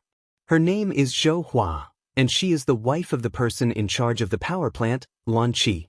At the same time, she is very skillful. We were just about to report to you and ask you to approve her as the manager of the garment factory." "Luan Qi? I've heard of this person." Yang Chendong nodded. Long before he came, he had read some information about the illegal docks. Luan Qi was a person with ideas, strong skills, and was regarded as the smartest person. Naturally, his name had long been in his mind. Zhou Hua was originally a little helpless, afraid that her little daughter would do something wrong and offend the sixth young master. Now that she heard that he already knew her husband's name, she immediately felt honored and her expression became much better. "Okay, I'll leave the child to you. Tell your husband that I want to have a good chat with him later." Yang Chendong said politely, and at the same time, he handed Xiaoyu, who was leaning on his arms, back to Zhou Hua. He had always valued talents. If possible, he did not mind telling Luan Qi what he knew, hoping that he could really create electricity. In that case, countless people would benefit from it, and it would also greatly promote the development of science. Zhou Hua had always been a carefree person. Even in the face of strangers, she would not feel afraid. However, she did not know why, but when facing the amiable Yang Chendong, she sweated all over. That was a manifestation of nervousness. Perhaps this was a kind of attitude and respect towards people who were important. The children received the chewing gum and ran away with smiles. Some adults also saw Yang Chendong's true appearance and left with satisfaction. With fewer people around, Yang Chendong walked towards the military camp in the distance, accompanied by Leng Song and Gao Xiong. According to Yang Chendong's idea, the military camp was built very neatly. It was a straight line, giving off a very orderly feeling. Yang Chendong watched the training of the Leng Feng soldiers here. Over the past half a year, the older Leng Feng soldiers had already taken in disciples. Mixing the old and the new was indeed an effective way to increase their combat strength. In addition, after Gao Xiong obtained the new cannons, every time he went out to sea, he would come back victorious. Not only did he bring back unlimited wealth, he also brought back a lot of strong laborers. Among them, there were some good seedlings. After a strict selection process, they became auxiliary soldiers. The so-called auxiliary soldiers were a battle sequence given by Yang Chendong. He also called these people the reserve soldiers. It referred to those soldiers who were undergoing training but had not passed the various tests. In the future, once an auxiliary soldier passed the test and reached the standard, he would immediately become a new Lung Feng soldier. The direct benefit was that his monthly salary would increase. The 1 silver tael per month when he was an auxiliary soldier would become 2 silver taels. Of course, this was not the most important thing.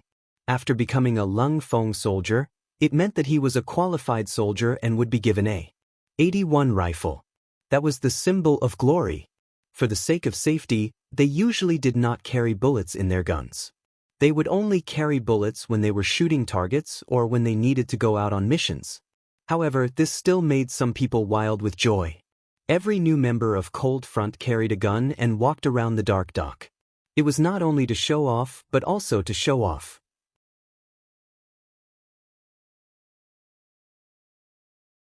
Chapter 29.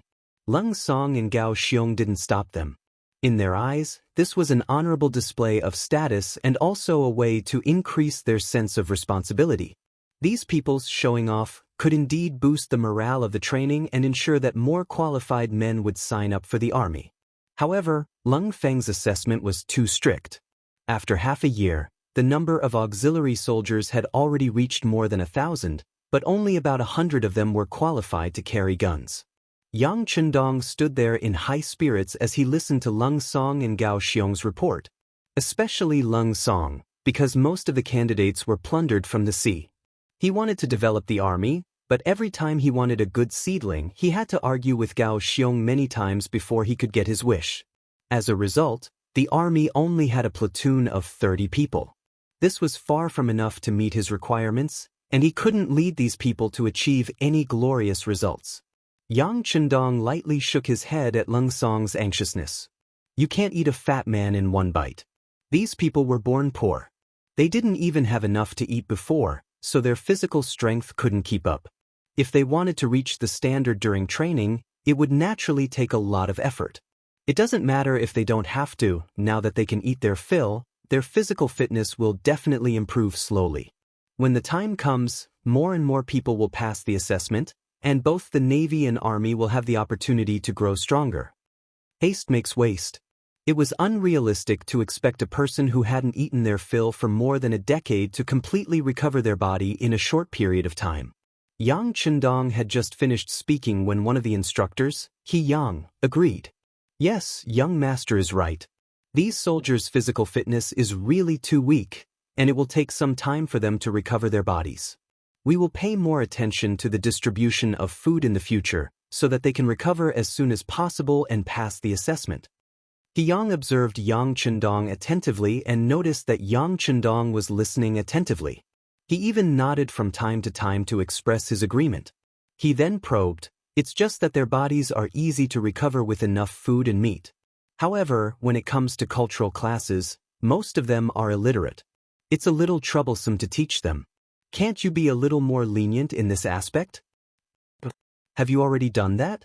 Yang Chundong, who still had a smile on his face, suddenly turned cold. There was a 180-degree change in his expression as he stared fiercely at He Yang. This glance made the courageous He Yang fall to his knees with a thud. At this moment he was already sweating profusely. He felt as if he was being stared at by a ferocious tiger. It was very likely that he would be swallowed whole in the next second. No. To repay the young master, this is just an idea that we instructors have. We haven't implemented it yet. He Yang explained in a weak voice. In just a short while, his clothes were soaked in sweat. It's best if you don't. Let me tell you, you can't relax during cultural classes. There were other trainings and assessments that could not be relaxed either. Remember, they will have to go to the battlefield in the end. They will be risking their lives. If they are not strong enough, sending them to the battlefield is equivalent to sending them to their deaths. When I was training you in the past, the young master said that you should sweat more when you train and bleed less when you fight. I hope that this is not just a slogan, but something that you can completely remember in your hearts. If anyone can't do this, then leave as soon as possible. I don't keep idle people here. Yang Chendong was really a little angry. There were only so many people, yet there were already people who ignored his words. The direct result of this was that the morale of the army would be slackened, and even internal strife would be possible. Soldiers were originally hot-blooded and liked to do things straightforwardly. It was difficult for them to consider the feelings of others. This kind of army was of course a fierce army, but it was also a double-edged sword. If it was not used well, it was afraid that one day it would hurt oneself. This was something that Yang Chendong absolutely did not want to see. They had enough firearms. Once the muzzles were pointed at him, what kind of consequences would there be? Even if he had a bulletproof vest, he would not be able to withstand it. At this moment, or rather, after this incident, Yang Chendong suddenly had an idea in his mind. That was, he had to create a group of sufficiently obedient political instructors, which were the necessary company-level instructors, battalion-level instructors, and regiment-level political commissars. This was not because he wanted to divide power, but because he had to ensure the obedience of the army. Otherwise, even if there were no problems now, there would be a day when it would explode. Then, it would really be a fatal existence. Yang Chendong did not want to come to the great Ming dynasty only to be killed by his own people in the end. That would be a grievance that could not be redressed. Yang Chendong's angry rebuke made He Yang nod his head repeatedly. Even Lung Song and Gao Xiong on the side were sweating. Before this, they did have the idea of lowering the cultural assessment. In the end, it was because of the lack of soldiers and the lack of knowledge. There were always some seedlings who were physically qualified, but because they were unwilling to learn, they did not pass the assessment in the end. If this was only an example, it would be fine. However, it had gradually become a trend, and the fresh blood in the cold front was getting fewer and fewer. In view of this situation, Lung Song and Gao Xiong discussed with He Yang and the other 4 instructors whether they could lower the standards of the cultural assessment. This way, they would be able to obtain more soldiers. In fact, Lung Song and Gao Xiong did not pay enough attention to the importance of the cultural assessment. They even thought that, during war, as long as one had enough military training and had such advanced weapons, one would definitely be able to win the battle. It was enough to know how to read. What was the use of learning so deeply? It was precisely because of this understanding that He Yang and the other 4 instructors had changed their minds. Just now, they were just testing the waters. They never thought that it would cause the 6th young master to be so angry. This was something they did not expect. He even said that this was not a place for idlers. After seeing the advanced weapons, especially the various skills taught by Yang Chendong, everyone deeply understood how powerful this place was. It was not an exaggeration to say that if the 6th young master had any disloyalty, it would greatly shake the ruling regime of the Ming dynasty. This was a new and powerful force. As the earliest participants, one could imagine what kind of glory it would create in the future. If anyone were to leave now, that person would be a real fool. Therefore, with just one sentence, everyone tactfully shut their mouths. Perhaps they had their own selfish motives, but no matter what, they would not leave. Forget it. Yang Chendong saw everyone's reaction. He really wanted to say more. For example, if they had knowledge, they would be able to use their knowledge to be useful to the country and society in the future. Even if one day they were old or injured and had to leave the ranks of the military, they would have the ability to survive wherever they went. However, he also knew that it was a little too early to say these things to these people. Rather than trying to reason with them here, it was better to let them understand on their own. It did not matter if they did not understand. In the future, there would be more political instructors here. The ideological work would be left to them. As for these people, it would be best if they could adapt. If they could not, then they could only be eliminated. This was also the unchanging law of the jungle under the advancement of society. Fortunately, they were all cultured people. Even if they did not have the job in front of them, they could still do many other things. They would not face the predicament of having nothing to do. Take me to see the arsenal. Yang Chendong did not have the interest to continue talking with He Yang and the others. He turned around and left. Lung Song and Gao Xiong quickly led him. Tiger's Mane originally did not leave Yang Chendong's side, But at this moment he stopped and glared fiercely at He Yang and the 5 instructors. These people used to be the young master's subordinates, and they graduated with excellent results. But now, they actually dared to disobey the young master's orders. Just based on this, he could take out his gun and execute them on the spot. However, Tiger's mane did not do so in the end. He had heard the young master say more than once that people would make mistakes, so they should be given a chance to correct themselves. He did not know whether the young master's kindness was good or bad, so he could not deal with this matter in private. However, he could not avoid using his eyes to warn them. He only coldly stared at them. When he saw the 5 of them lower their heads, he turned around and left. From beginning to end, he did not say a word. However, the more he was like this, the more pressure the 5 of them felt. At this moment, they finally faced the seriousness of the problem.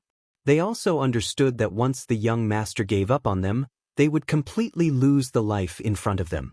It would be a feeling worse than death. Make it up immediately. He Yang was quite decisive in his actions. One of the instructors, Song Deshang, immediately supported him and said, "That's right. We will immediately reiterate our request. Those who do not pass the cultural test will definitely not become a real cold vanguard, no matter how good their performance is or how outstanding their training results are." The 5 instructors quickly reached an agreement. After that, this order was announced while Yang Chendong was still inspecting the munitions factory. After receiving the news, Tiger's mane walked to Yang Chendong's side and reported softly, "Young master, He Yang and the others have reiterated the importance of cultural studies. They are announcing it in the barracks right now." He only nodded. Yang Chendong could tolerate people making mistakes, and he would also give them a chance to correct their mistakes. However, this matter had already sounded the alarm for him. When he returned, he would have to consider grooming political instructors. This was already urgent.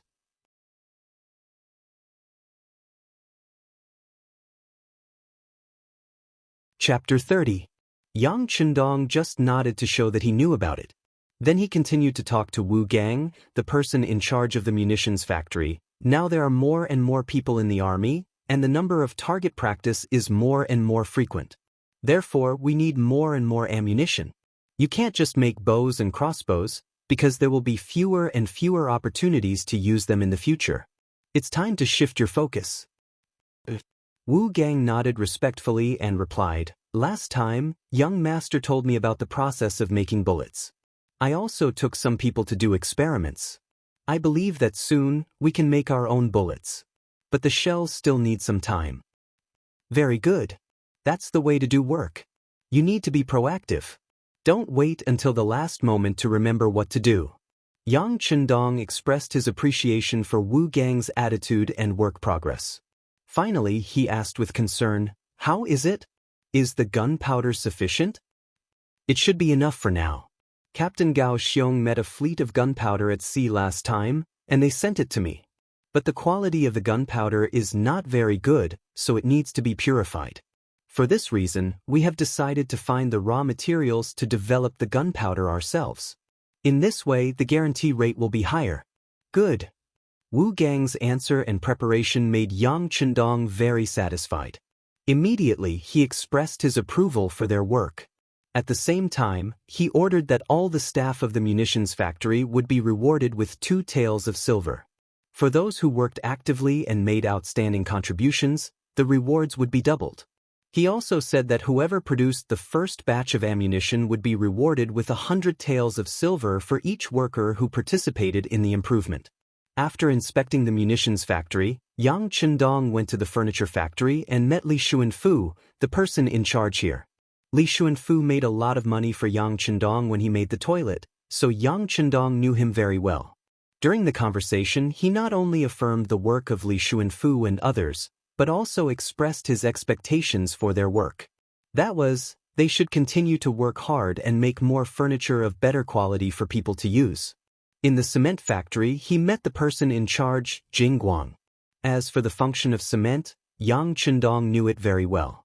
While encouraging and affirming their work, he also said that once they had a new base, they would need a large amount of cement. At that time, whether it was the construction of the spacious cement road or the construction of the barracks and residences, they would all be of use. He could not afford to neglect the proper business. Jingguang was a man who didn't like to talk too much. All he did was guarantee that he would produce more backup cement to ensure that they wouldn't screw up when needed. From noon to afternoon, Yang Chendong went to many places and gave very pertinent opinions on some of the things he saw. After having dinner with Lung Song, Gao Xiong, and the others in the barracks, he strolled to Luan Qi's house. During the day, Yang Chendong went to a few factories, but he didn't go to the power plant. This made Luan Qi very nervous. Even during dinner, she was absent-minded and didn't eat much. That's enough. What are you worried about? I said that you would be in charge of the power plant, but who knows what it is? Even you don't know much about it. Since you haven't made any achievements, do you still want the sixth young master to come to your place for inspection? What would he come to see? Zhou Hua was lively and loud. Seeing her husband's absent-minded appearance, she scolded him angrily. Luan Qi was already in a bad mood. Naturally, she didn't want to quarrel with Zhou Hua. She just sat there silently. Her youngest daughter, Xiaoyu, saw this and walked over with small steps. Daddy, don't be angry with Mommy. Actually, the sixth young master is very nice. He hugged me during the day and gave me candy that can blow bubbles. As she spoke, Xiaoyu carefully raised a piece of colorless chewing gum that was wrapped in a piece of cloth high up in the air. The chewing gum no longer had the taste of sugar and couldn't blow bubbles. However, Xiaoyu still couldn't bear to throw it away. She carefully kept it. Xiaoyu, be good. Daddy isn't angry. Luan Qi naturally wouldn't tell her the worries in his heart. He had always been the smartest in the eyes of others. Of course, he didn't want to admit that he didn't know what electricity was. Although he had read books and had some theoretical understanding, he had never seen the real thing. He still couldn't imagine what electricity was. Why did it say that it could emit light and heat? It didn't seem to make sense at all. Wouldn't it have the same effect as the sun? It was too unbelievable. It was too difficult for him to do something that even he couldn't understand. Luan Qi had his own thoughts. Xiaoyu couldn't tell at all. She just stared at the colorless chewing gum in her hand in a daze. Only one piece was too little. She wanted to have a lot. Then she could also blow bubbles like the sixth young master. Then, in front of her friends, she would be so glorious. Sixth young master, why are you here? Zhou Hua's anxious voice suddenly sounded from outside the door. There was even a hint of fear in her voice. What? You have some kind of monster here that eats people. Can I come? Yang Chendong's kind voice sounded. Then, the door curtain was pulled open. The sixth young master, who was dressed in camouflage, strode in. The sky was already dark. There was only a kerosene lamp in the room, so it was still a little dim. When Yang Chendong stepped in, Luan Qi didn't recognize him at all. However, Xiaoyu, who was in his arms, had good eyes. She recognized Yang Chendong at a glance. Suddenly, she jumped out of her father's arms happily and jogged to greet him. Yang Chendong was very cooperative as he bent down to take Xiaoyu over and carried her up in his arms. Xiaoyu seemed to be naturally close to Yang Chendong. She wasn't afraid at all. Instead, she wrapped her arms around his neck and giggled. Big brother, do you still have chewing gum? Xiaoyu is useless. I blew it for the whole afternoon but didn't blow a single bubble. You said before that I can't keep it in my mouth if it doesn't have any fragrance. I had no choice but to spit it out. As she spoke, Xiaoyu felt wronged. In the end, she was about to cry. In both Yang Chendong's previous life and this life, he was most afraid of women crying. Although Xiaoyu was not yet 10 years old, once she cried, it didn't matter her age. Okay, Xiaoyu, don't cry. Big brother still has some chewing gum. I'll give it to you, okay? After speaking, Yang Chendong took out a whole box of chewing gum from the pocket of his camouflage uniform like magic. There were a total of 100 pieces inside. This was what he wanted to give to Xiaoyu. Suddenly, there was so much chewing gum in her hand. At that moment, Xiaoyu's face was like the sky after the rain. She didn't look like she was going to cry. Instead, she looked happy. Then, she couldn't help but kiss Yang Chendong's face. Then, she giggled and said, "Big brother is so nice. Xiao Yu likes you." I like Xiao Yu too." Yang Chendong laughed happily in a good mood. His mental age was already over 40. A girl who was less than 10 years old was indeed a child in his eyes. However, he forgot that he was only 16 years old. At that moment, Zhou Hua was standing behind Yang Chendong. When she saw that her daughter and the sixth young master hit it off so well and that the two of them even said that they liked each other, she couldn't help but be overjoyed. When she saw that her husband, Luan Qi, was still stunned and couldn't recognize Yang Chendong's identity, she couldn't help but walk forward angrily and kick him lightly. "Idiot, hurry up and recognize him. This is the sixth young master." When he heard that the person who came was the sixth young master, Luan Qi was also stunned. During the day, he only saw him from afar. In addition, he wasn't wearing a camouflage uniform at that time. The light in the room was dim, so naturally he couldn't recognize him. Now that he knew his identity, of course, he had a terrified expression on his face. After staying at the illegal docks for a long time, there was no one who hadn't heard of the sixth young master's name. Luan Qi was also influenced by him and had always been looking forward to it. Now that he finally saw the real person, he was naturally very happy. However, he didn't like to socialize. Other than standing there and smiling foolishly, he really didn't know what to do. Yang Chendong was more proactive. He first sent Xiao Yu into Zhou Hua's arms. Then, he looked at the reserved Luan Qi and said, "What's wrong? Mr. Luan, I'm at your house. Aren't you going to invite me to sit down?" "Oh, sixth young master, please sit down, please sit down." Luan Qi suddenly realized at this time. He quickly retreated and found a chair for Yang Chendong to sit down. After taking the chair, Yang Chendong first casually looked around the room. Although the area wasn't very big, it was clean. He couldn't help but nod his head in satisfaction. "Sixth young master, my house is really too simple and crude." Luan Qi noticed Yang Chendong's expression and said with an embarrassed face, "It's pretty good. Although the room isn't big, it's really neat and clean. It's just that the light is a little too dim." Yang Chendong seemed to have inadvertently found a problem. Then he shouted outside, "Bring the things in?" "Yes." The voices of Tiger's Mane and the others sounded outside the door. Then, two things that looked like black planks and another thing that others couldn't name were carried into the room. "Put them on the ground." When Yang Chendong saw that the things were ready, he stood up with a smile on his face. Then, his pair of nimble hands constantly fiddled with the things that were carried into the room, one by one. From beginning to end, it only took 1 or 2 minutes. Finally, he took out a transparent glass ball and placed it on a place in the room with a hook. After checking the wires and confirming that there were no problems with all the wires, Yang Chendong raised his head and looked at the puzzled faces of Luan Qi, Zhou Hua, Xiao Yu, Tiger's Mane, Beta Persei, and Yang Si. He said, "Are you guys ready? It's time to witness a miracle."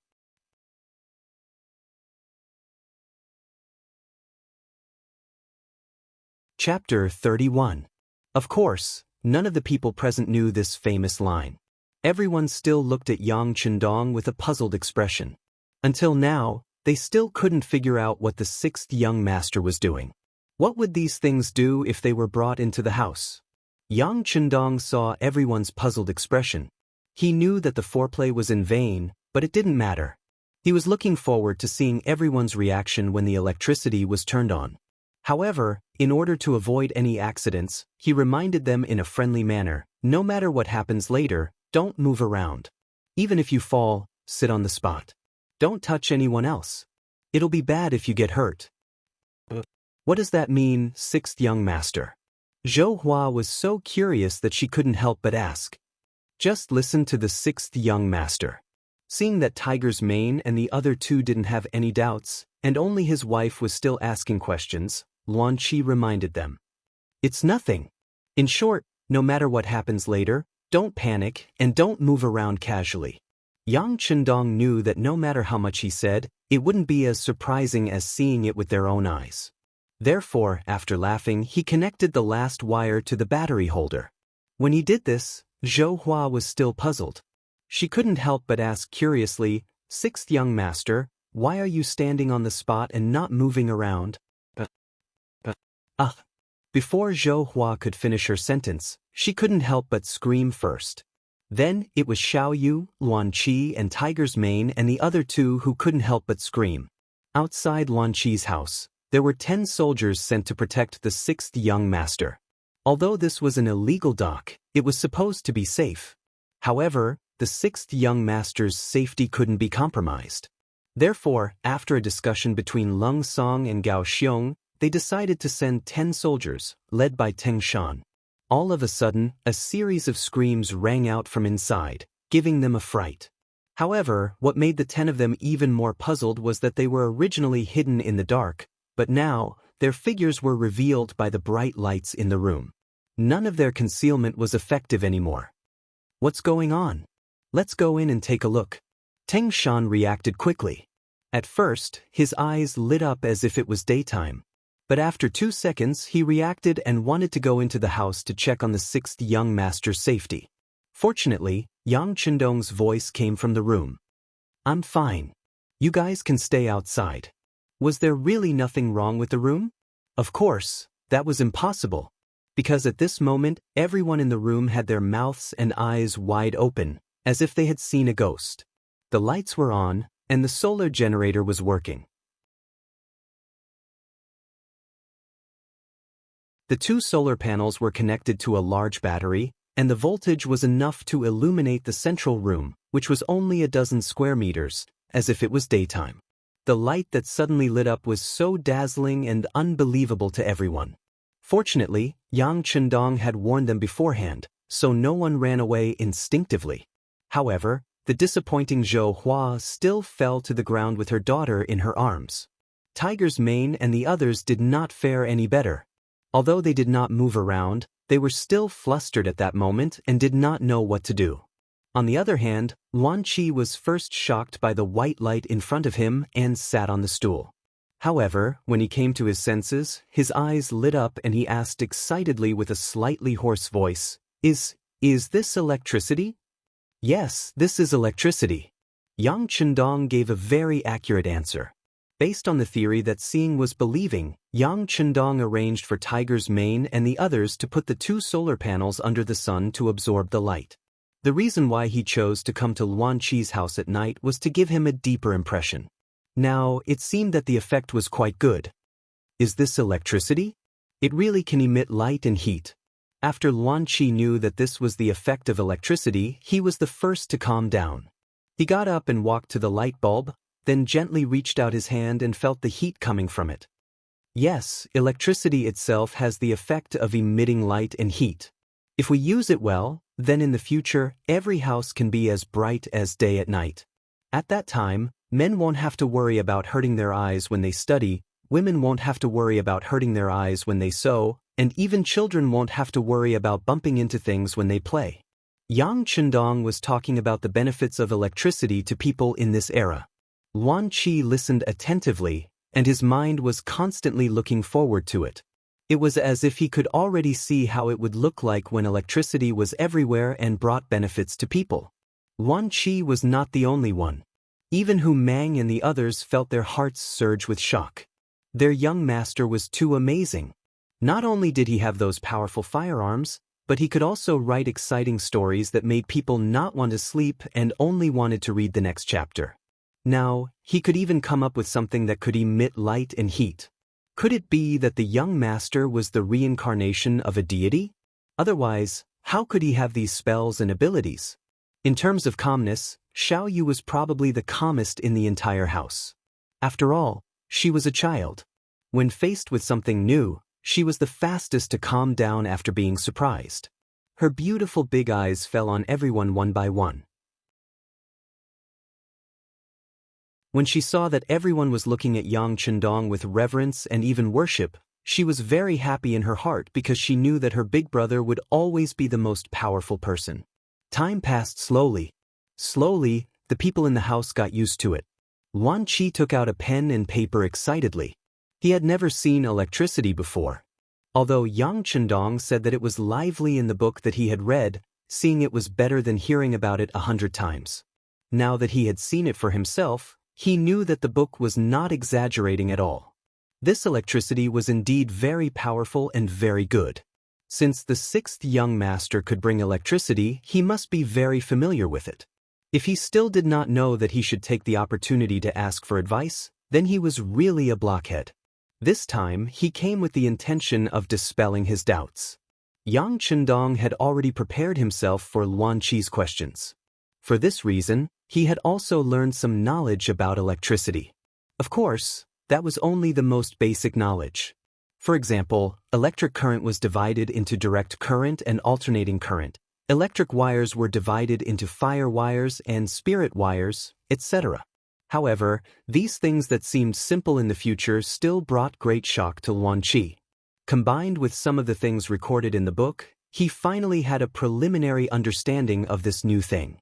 Luan Qi, there are many ways to generate electricity. For example, coal can generate electricity, wind can generate electricity, light can generate electricity, water can generate electricity, etc. These require you to experiment step by step. This requires a long process of understanding. You can't rush it. Of course, you can tell me what you need. This young master will do his best to satisfy you. I just hope that in your hands, electricity can be owned by people as soon as possible. It can serve mankind and benefit mankind. Yes, I will work hard to learn and do it with my heart. Luan Qi saw electricity for the first time. It was the first time that he had a certain understanding of it. At this moment, his heart could no longer be calm. He even hoped that he could have the ability to not be tired and not sleep. That way, he could study electricity earlier. I believe you can do it. He patted Luan Qi's shoulder. How about this? In the future, you will be the factory director of the power plant. All right, I also heard that you are developing a machine to make clothes. Very good, you can tell me anything you need. When I am not around, you can also look for Lung Song or Gao Xiong. They will unconditionally satisfy you. As for the future factory director, I think it will be better for your wife to be the one. Zhou Hua, who was standing on the side, didn't expect the sixth young master to talk about her. He even said that he wanted her to be the factory director, although she didn't know what the factory director would do. But thinking about it, it should be an official. Thinking that an illiterate woman like her could be an official, Zhou Hua instinctively wanted to decline. Seeing that Zhou Hua wanted to speak, Yang Chendong laughed and said, "Well, you don't have to refuse. I am not giving face to anyone. I know that you are skillful and have the ability to do so. Of course, it is not so easy to be an official." With a smile, Yang Chendong reached into his arms and took out a few drawings. He handed them to Zhou Hua and said, "These are the drawings of some clothes. You can study them carefully. If there is anything you don't understand, you can find me at any time while I am here." Those were some sample drawings of military uniforms, as well as women's bras, underwear, and cheongsams. Most of the clothes of the Ming dynasty were long gowns and robes, which didn't look capable at all. Most of the clothes of the army were two-person battle jackets, which looked loose and not capable at all. It was far less practical than camouflage clothes. Although there were a lot of military uniforms in the warehouse, after all, the more they took out, the less there would be. For such a large number of consumables, of course, it was necessary to prepare for a rainy day. Yang Chendong knew that if these things were done well, not only would it be beneficial to him, but it could also be sold in large quantities and eventually become a very profitable industry. For this, he also arranged for people to buy a lot of cloth and silk. As for manpower, there were many men and women in the illegal docks. They could be used. It was equivalent to finding a job to better stabilize people's hearts. Electricity appeared. Just after Yang Chendong left, the illegal docks were so restless that night. People came to Luan Qi's house in groups just to see this treasure that could be as bright as day. Unfortunately, they could only see it from afar and not up close because Luan Qi protected these things as if they were his life. Even Gao Xiong and Lung Song could only stand outside the house and didn't have the opportunity to enter the house to see. Xiao Yu, on the other hand, took this opportunity to show off. Her little friends were all gathered in front of her house, looking enviously at the bright electric lights. They were jealous of the chewing gum in Xiao Yu's mouth and the blissful smile on her face, which was already able to spit out bubbles.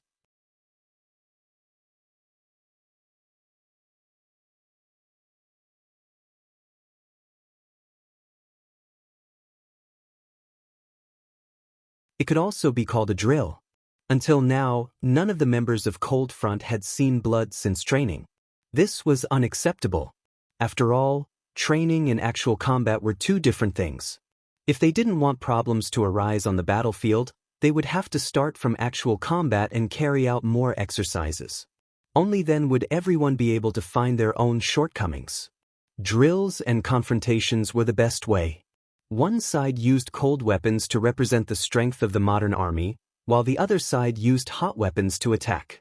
They also carried out several exercises with the goal of seizing cities and seizing islands. Many problems were found and corrected. Of course, diving did not refer to ordinary swimming. It referred to deep diving with special preparations. It could cross the ocean and guarantee that one would appear on a certain island without any signs of life. When the other party did not notice, one could suddenly launch a surprise attack. One could imagine how intimidating it would be to the other party. Speaking of flying, Yang Chendong had already found individual powered umbrellas in the big warehouse. Imagine if an army suddenly appeared in the sky and attacked the ground from the air. Wouldn't it give people the feeling that a divine army had descended from the sky? Unfortunately, the requirements to use the powered umbrellas were too strict. Without professional training and specialized clothing, it was very difficult to fly and land safely. For this reason, the sixth young master thought of a transitional method, which was to build some hot air balloons first. Hot air balloons were relatively simple to build and easy to operate. After everyone got used to staying in the air, they could start training with the powered umbrellas. That way, the accident rate would be reduced. However, even though they were hot air balloons when they were made to fly, it still shocked Leng Song, Gao Xiong, and the others. They could not understand how people could fly. It completely went against their understanding. Regarding this, Yang Chendong said one sentence without holding back. Knowledge is power. Just this one sentence set off a wave of learning in the barracks. After the last incident, no one dared to say that Wenhua class was not important anymore. They were afraid that if they were too anxious, they would be kicked out. When Yang Chendong was there, whether it was the soldiers in the barracks or some of the residents who moved in from the Black Dock, they were all excited and happy. However, all good things must come to an end. Seeing that the new year was about to come, the sixth young master had to leave in the first month of the 11th year of the Orthodox dynasty. Originally, the duration of the camp this time had exceeded their previous expectations. Previously, they planned to stay for about 5 days before leaving. However, because of the excitement, Yang Chendong forgot about the time and stayed for nearly 2 months. Now that the end of the year was near, it involved some matters of ancestral worship. The sixth young master, who was the only one left in the Yang family mansion, had to rush back. However, before Yang Chendong was about to leave, he started to recruit people. He recruited children between the ages of 13 and 16, and stated that as long as they were willing to learn, there were no gender restrictions. After 2 months of contact, everyone knew the sixth young master's ability and power. Naturally, there were many people who signed up. Almost all the men and women of the right age in the Black Dock signed up. There were more than 300 people. Yang Chendong was going to personally teach these people and let them enter the army as political teachers. Sometimes, a military's political work was even more important than its military ability. After all, the more a disobedient army could fight, the more worrying it would be. Yang Chendong still remembered clearly how Yang and the others had advised him not to focus on cultural studies. He didn't want the same mistake to happen again. The reason he recruited these children was to prepare for a rainy day so that there wouldn't be any problems in the army. What Yang Chendong did not expect was that the enthusiasm for signing up was so high. Originally, he planned to only take in about 30 people. After all, the army was still too weak and did not need so many political teachers. Moreover, if there were too many people, he would not be able to take care of them. However, in the face of such a heated scene, he still decided to expand the recruitment. However, he only limited the number of people to 50. If there were more, he could not guarantee the quality. As such, when Yang Chendong said that he would only take in 50 people, fierce competition immediately began, and some people started to find ways to get in through the back door. Among them, what Yang Chendong did not expect was that the first person to find a way to get in through the back door was Zhou Hua. She brought her third son, Xiao Chen, and her youngest daughter, Xiao Yu. As soon as Zhou Hua entered Yang Chendong's office in the barracks, her face turned red. Obviously, she also knew that this kind of behavior was somewhat inappropriate. However, for the sake of her children's future, she still came without hesitation. Sixth young master, my Luan Qi is shy. He did not want to come here, so I brought Xiao Chen and Xiao Yu. Can you take a look and see if you can accept them? Zhou Hua asked with a face full of expectation. Yang Chendong had already heard about Luan Qi's family situation from Tiger's Mane. There were a total of 7 children. The eldest and second children were already of age and had signed up for the army. The fourth and fifth children were girls. Although the sixth child was a man, he had been in poor health since he was young. Therefore, only the third child, Xiao Chen, was left. He had just turned 15 years old, and Xiao Yu would be 10 years old after the new year. Most importantly, she admired Yang Chendong very much. This was why Zhou Hua brought her to try out this time. In fact, she did not have much hope. As long as her third son was selected, it was a good thing. He really wanted to reject this method of getting in through the back door. He wanted to create a fair competition system. However, Yang Chendong also knew that the selection of political teachers was different from other things. These people's backgrounds were very important. This was because if something went wrong with them, it would be a real problem. Luan Qi was already the director of the power plant, and Zhou Hua was the director of the garment factory. Both of them were contributing to the development of the illegal dock, or rather, Yang Chendong's power. Naturally, their children would have no problems in the political examination. It was more reassuring to use people like this. Since Zhou Hua had come in person, it was not good to refuse. He could not hurt her feelings. Yang Chendong thought about it for a while and nodded gently. Xiao Chen, can you read? I can read, sixth young master. I can read, and I've also learned the new arithmetic you taught me. I can add and subtract numbers within 2 digits without any problem. Xiao Chen finally had the chance to speak, and he cherished it very much. Okay, then pack up and come back to Jianing with me in 2 days. However, you still have to take the written test. Xiao Chen's physique was considered strong. She was cultured and had a good foundation. Yang Chendong nodded and accepted her. As soon as she heard Yang Chendong agree, Zhou Hua was overjoyed and said excitedly, "Quick, thank the sixth young master." Xiao Chen was also quick-witted. He immediately knelt on the ground with a plop and kowtowed to settle the matter. However, what was a little ridiculous was that they were only 2 years apart in age. However, no matter how one looked at it, Yang Chendong was too outstanding. Zhou Hua was already very satisfied with the matter of her third son and Xiao Chen. She was ready to leave with her son and daughter. However, at this moment, Xiao Yu refused. She used all her strength to not let Zhou Hua take her away. Instead, she stubbornly said to Yang Chendong, "Big brother, Xiao Yu also wants to follow you." "You're too young." Yang Chendong shook his head. Xiao Yu would only be 10 years old after the new year. First of all, she was not qualified in terms of age. "I'm not young and I will grow up. The most important thing is that I listen to Big Brother more than anyone else." Xiao Yu shook her head like a rattledrum. Her eyes began to fill with tears. Xiao Yu's request put Yang Chendong in a difficult position. He had said that he would only accept children between the ages of 13 and 16. Xiao Yu was not qualified in terms of age. If he accepted her, what would others think? What would they think?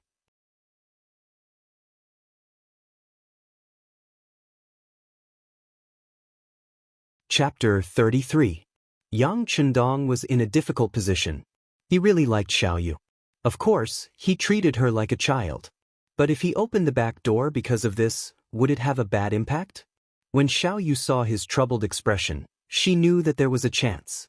She immediately gathered her courage and said, "Big brother, I'm just your little sister. I'm not considered one of the 50 people, right?" After being corrected by Xiao Yu, Yang Chendong was suddenly enlightened.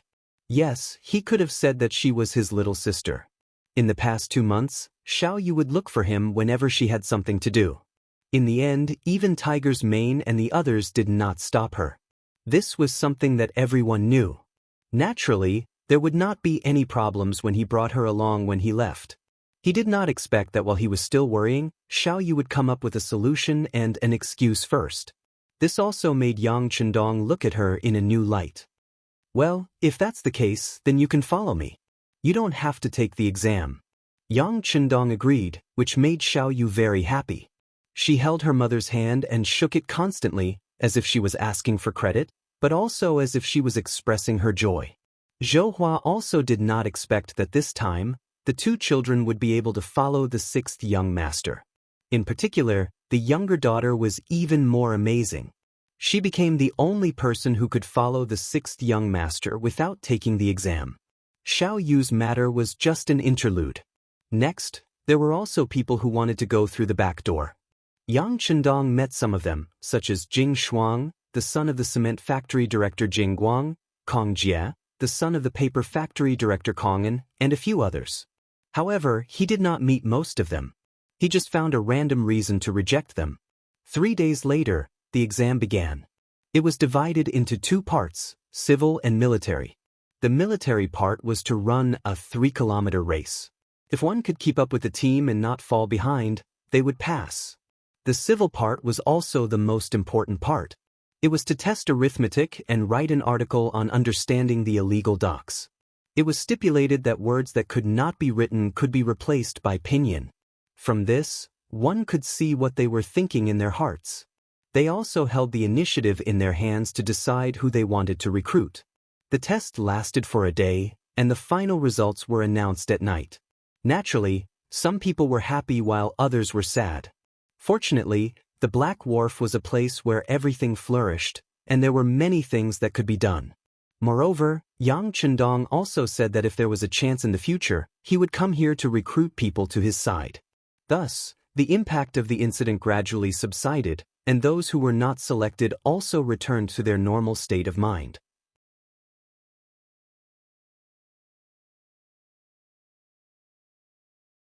Under such an incentive mechanism, naturally, a large amount of intelligence would be sent to Yang San every day.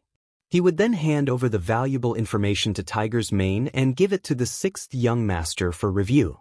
With this mechanism, it could be said that once someone from the imperial court came to Jianing Prefecture, any unfamiliar face would be immediately discovered. In fact, all this was Yang Chendong's overthinking and caution. No one in the imperial court would target him, a mere 9th-level governor of Jianing Prefecture. If someone really wanted to deal with the Yang family, they would target the young masters and young ladies of the Yang family in the capital. Moreover, with Yang Rong's death, the power of the Yang family collapsed, and it could be said that it was difficult for everyone to protect themselves. Otherwise, it would have been more than a year since any of his relatives came to the old house of the Yang family to visit him. Of course, Yang Chendong's understanding was that these brothers and sisters must have their own difficulties. Perhaps they were in the capital and had no choice. In any case, he had heard from the old steward Yang Chendong that the young masters and young ladies of the Yang family did not have a good life in the capital. Even if they wanted to leave the capital, they had to report to their superiors, which was a little troublesome. Yang Chendong understood them a little. Moreover, after all, he had inherited this body. If possible, he would help them if he could. Indeed, no one in the imperial court paid attention to Yang Chendong. He just wrote a few wonderful stories in the Yang Bao. In the eyes of the big shots, it was just a side trick. He was only 17 years old, but he could be described as immature. Even so, no one would pay attention to him. Not to mention that the imperial court had its own difficulties. On the 17th day of the 11th year of the Zhengtong dynasty, the Minister of War, Kuang Yi, waited for a memorial. Wala Yeshen annexed the Arutai tribe when his father was leaving, and he grew stronger day by day. The Wara wanted to invade the border, which caused the tension on the border. In the 3rd month of the same year, Ingzong ordered the World School to take the entrance exam for students. It meant that more students could be recruited. They were not official students, but in the form of reserves. It was an act of accumulating talents for the country. But it was tantamount to expanding the power of the landowning households and increasing the number of people who had special privileges. What was the special privilege at that time? To put it bluntly, they didn't have to pay grain for farming, and they didn't have to pay taxes for doing business. And these students occupied a large amount of the country's land, causing the quality of life of the commoners to drop by more than one level. Many people worked hard for a year, and even when they had a good harvest at the end of the year, they still couldn't afford to pay the taxes. It was as the saying went, when the people prosper, the people suffer, but when the people die, the people suffer. Compared to the changes in the outside world, Yang Chendong was very well behaved. He stayed in the Yang family manor, saying that he was writing stories in peace and praying for his parents.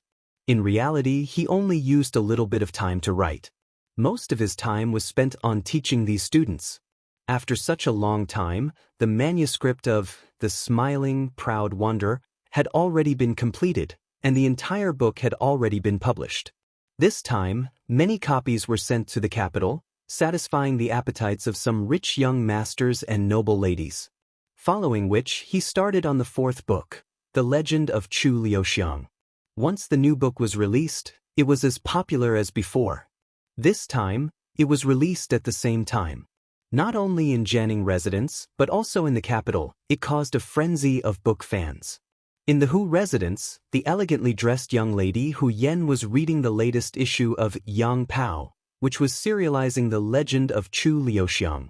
Pay! For some reason, Hu Yen suddenly scolded lightly, and then her face flushed red. That appearance was really shy and lovely. The maid Xiaoqing was dozing off when she was abruptly awakened by the young lady's movements. Then, she hurriedly looked around, and when she didn't see anyone else, she pouted and shook her head. "Young lady, are you going to scold Dong Shuai in your heart again?" "What Dong Shuai?" Hu Yen was confused. She knew about Xiang Shuai, and it was referring to Chu Liuxiang. But who was this Dong Shuai? What? Young lady doesn't even know about Dong Shuai? That's the name that everyone gave to the 6th young master of the Yang clan, Yang Chendong. In the book, he wrote that Chu Liuxiang had 8 close female friends, and that he liked all of them. Then, isn't this person also an affectionate young master? That's why everyone called him Dong Shuai. Xiaoqing brought out the words that she heard from others when she bought the Yang Pao. Hearing such an explanation, Hu Yan's face turned red and she said, "That's right. That Yang clan's 6th young master must be a dissolute young master. People say that one can judge one's actions based on one's observation." Hu Yan looked very angry. In fact, the reason why she was angry while reading the book was because she hated Chu Liuxiang for loving every woman he saw. She didn't believe that a man could truly love every woman by his side.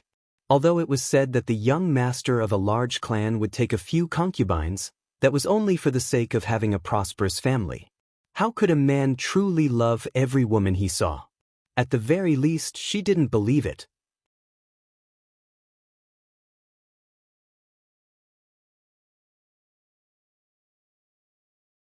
Chapter 34.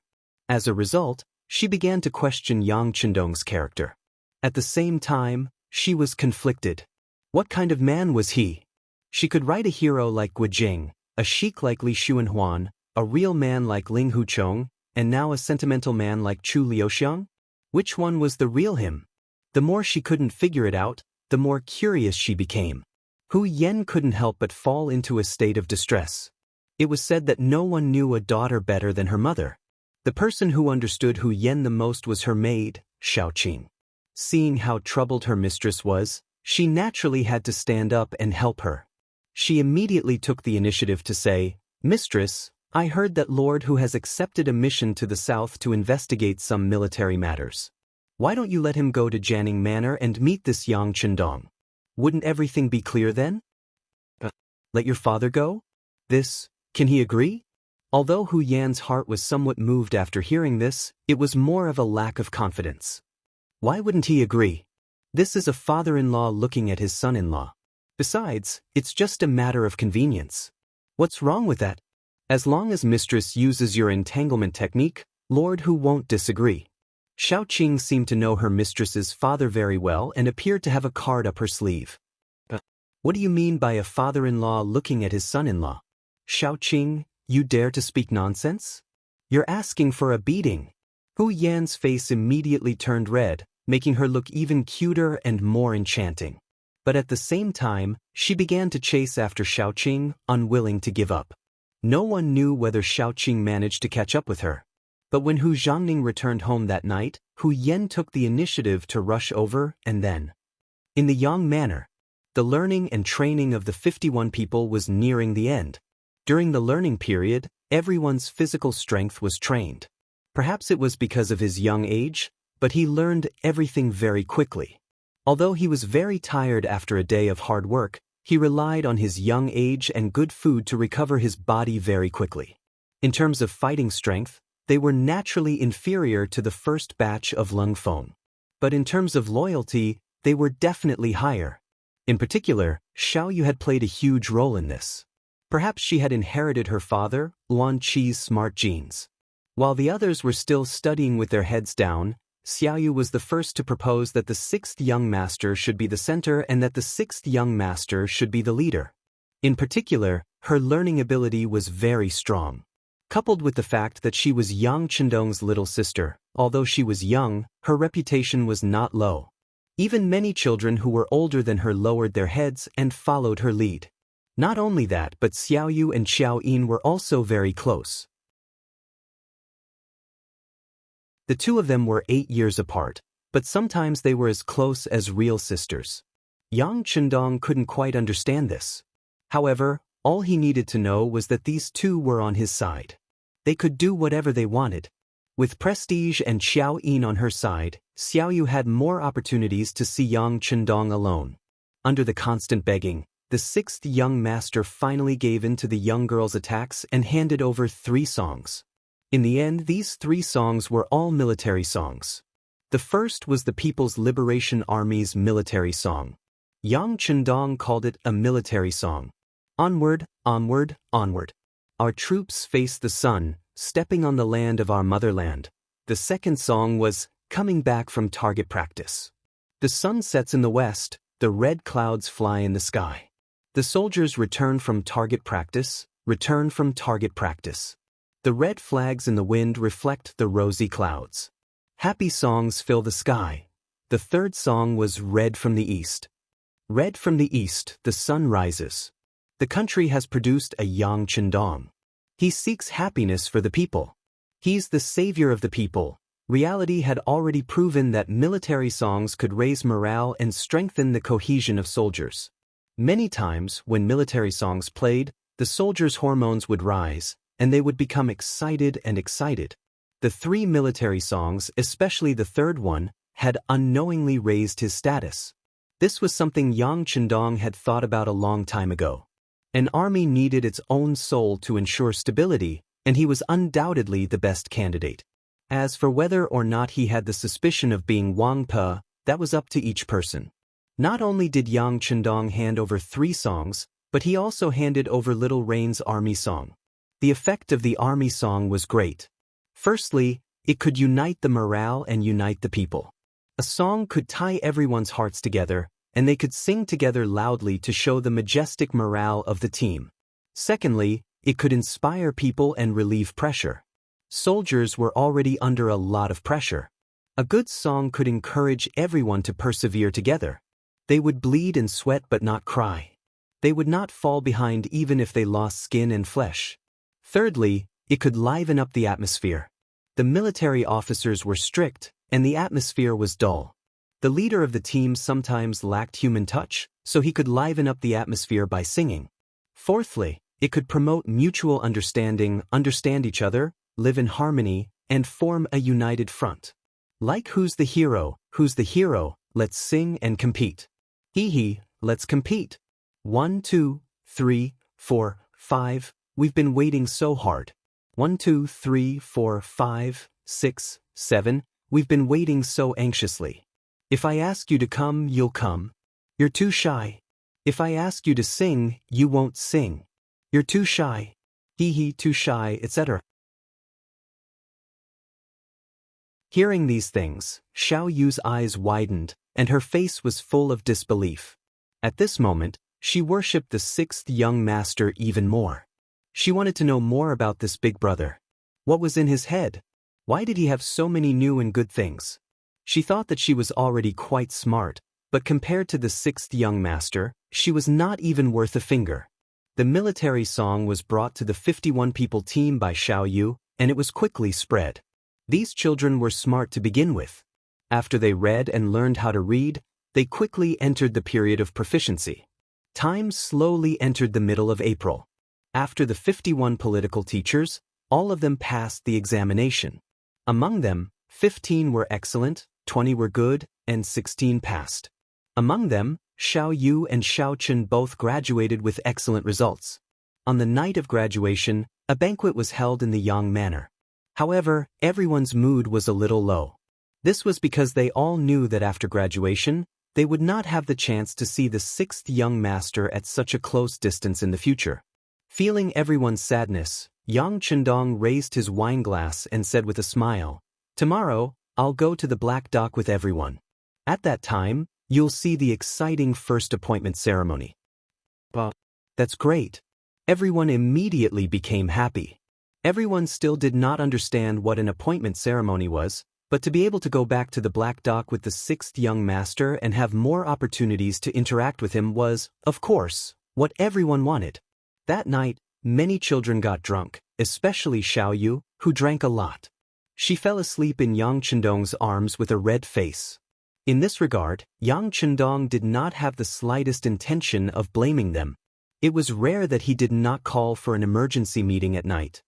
He knew that the 3 months of training were very difficult for these children. Their nerves were especially tense. Now that they had finally graduated, it was time for them to relax. Nothing happened that night. The next morning, everyone thought that they had set foot on the road back to the Black Dock with a new spirit. At the Black Dock, various factories had begun to be built one after another. Although they were facing a situation where they could be moved at any time, the factories were a bit simple and crude. However, this did not prevent them from creating their own path of innovation. Not only were the factories making great progress, the Navy's development was equally gratifying. Under the joint efforts of Gao Xiong and Leng Song, they had fought several naval battles in the past 3 months. Relying on their advanced weapons, strict military discipline, and excellent military training, they had won one battle after another. The Navy's fleet had also been greatly expanded. It was no longer like before when they only had 2 or 3 ships. Now, apart from the treasure ship, which was no longer being built in the Ming Dynasty, they had 1 second-class horse ship, 4 third-class grain ships, 10 fourth-class ships, and 20 fifth-class warships. When Yang Chendong brought 51 teachers to the Black Dock, the first thing he saw was this scene. Looking at so many warships by the port, the sixth young master's mood was very excited and surging. In 2 years, the Navy finally had a scale. It was the kind of scale that did not attract attention. With this, they already had the ability to dominate a corner of the sea. In other words, if there was any danger, Yang Chendong had a safe place to retreat to.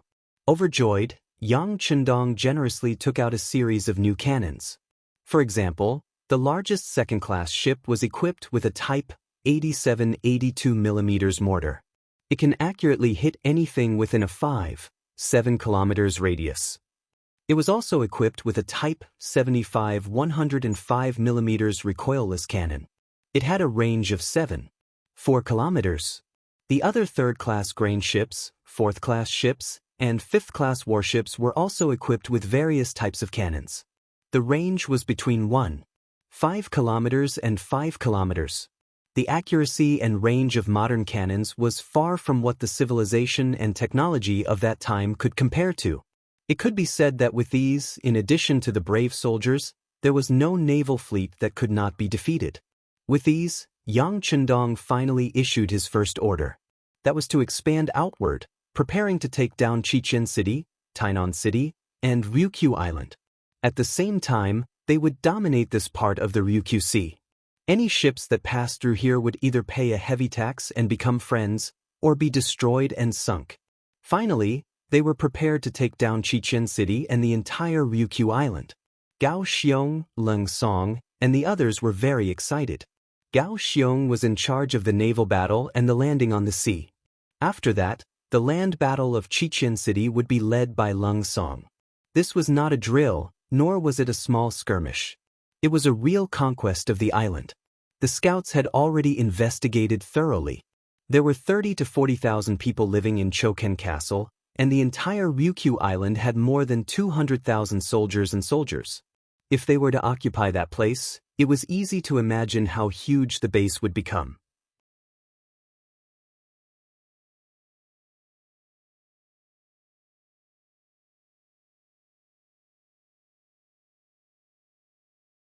At that time, the crop yield was extremely low, no more than 2 dan. 1 dan is equivalent to about 188 caddies today. Potatoes, however, could yield as low as 15 dan and as high as 20 or 30 dan. With this item, it would not be difficult for the commoners to fill their stomachs. Everyone had their own problems, and it was easy to solve the problem at work. The roads on Ryukyu Island needed to be repaired, and new cement houses needed to be built. All of these required a lot of men. Moreover, he would need a lot of manpower to build a glass factory and a granary in the future. As for women, they could work in garment factories. Those who were cultured could become teachers. They could also learn new songs and join the propaganda team. They could also enter the hospital after learning new songs. It didn't matter if they served the army or the people. As for those who were uncultured and unable to learn, they could become cleaners and maintain the hygiene and cleanliness of the entire island. They could even become the female militia and contribute to the protection of the island. Yang Chendong even had arrangements for the children. They could study in school while joining the children's regiment. They could also be on guard duty or undergo military training.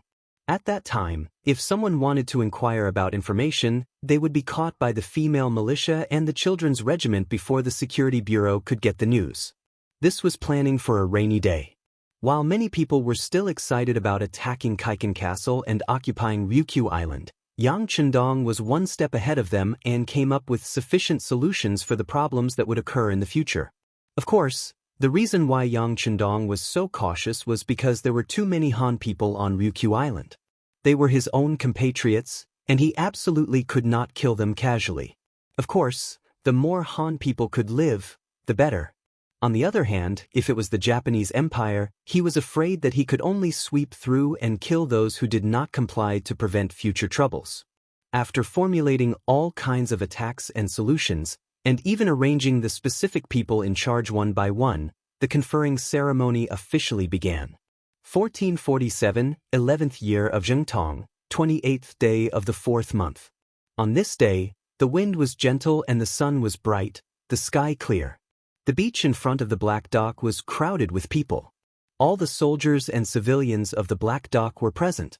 From the elderly over 60 years old to the babies who were only 1 or 2 months old, they were all mobilized here. The population reached nearly 10,000. This was specially emphasized by Yang Chendong. The conferring ceremony was solemn and formal, so it naturally needed to be watched by all. Right now, there were still very few people under him, so he had to mobilize all of them. When the next conferring ceremony came, there was no need to mobilize the elderly and children. Even the common people under the semi-military management stood in an orderly manner. No one made any disturbances. Other than a few babies crying out because they were hungry, there was no other sound. At 9 o'clock in the morning, Yang Chendong, who was dressed in military uniform, was the first to walk up to the temporary cement award platform. He walked to a standing microphone that he had obtained from the warehouse. It was connected to 4 huge loudspeakers, enough to ensure that his every word would be transmitted to everyone's ears. Yang Chendong, dressed in martial attire, was wearing the marshal's uniform. A souvenir from the warehouse was found. The marshal's epaulet was golden yellow with red edges. It was 14 centimeters long and 5.8 centimeters wide. There was an additional circle of silver-white pine branches around the epaulet. The two national emblems on the epaulet were made of pure gold. The star emblem and pine branches were embroidered with silver thread. The layer of golden yellow on the epaulet was made of pure copper wire and then gilded. The cap emblem, star emblem, and symbols of the marshal's uniform were also made of pure copper. The golden areas were gilded with gold, and the silver-white areas were gilded with silver. The chest area of the marshal's uniform was embroidered with golden ribbons and tassels. The cuffs and collar were embroidered with golden embroidery. The edges of the pants were embroidered with golden and bright red stripes. They were all embroidered with pure gold thread. Wearing the blue military uniform, Yang Chendong's figure was even more tall and straight. Paired with the shiny leather shoes and the majestic cap, it instantly gave people the feeling that they had to look up to him. Yang Chendong, wearing white gloves, first solemnly raised his right hand and saluted in a very standard military salute. Then, he decisively put it down and looked at the people below the stage. He said in an excited voice, "Today, all of us will be here to witness the arrival of a sacred moment, and that is the military's conferring ceremony. The military's duty is to protect the country. Their existence is to protect everyone's lives and property. In order to complete this mission, they have to sacrifice their youth and even their lives. Therefore, being a soldier is glorious and sacred. The military cares about the family and forgets about the family. They can't be blasphemed. However, since ancient times, no country in history has ever had a military holiday. This is unfair and unjust. I, Yang Chendong, hereby announce that in order to show my respect and gratitude to the military, August 1st of every year will be Army Day. This is a military holiday, a holiday unique to them. That day belongs to them.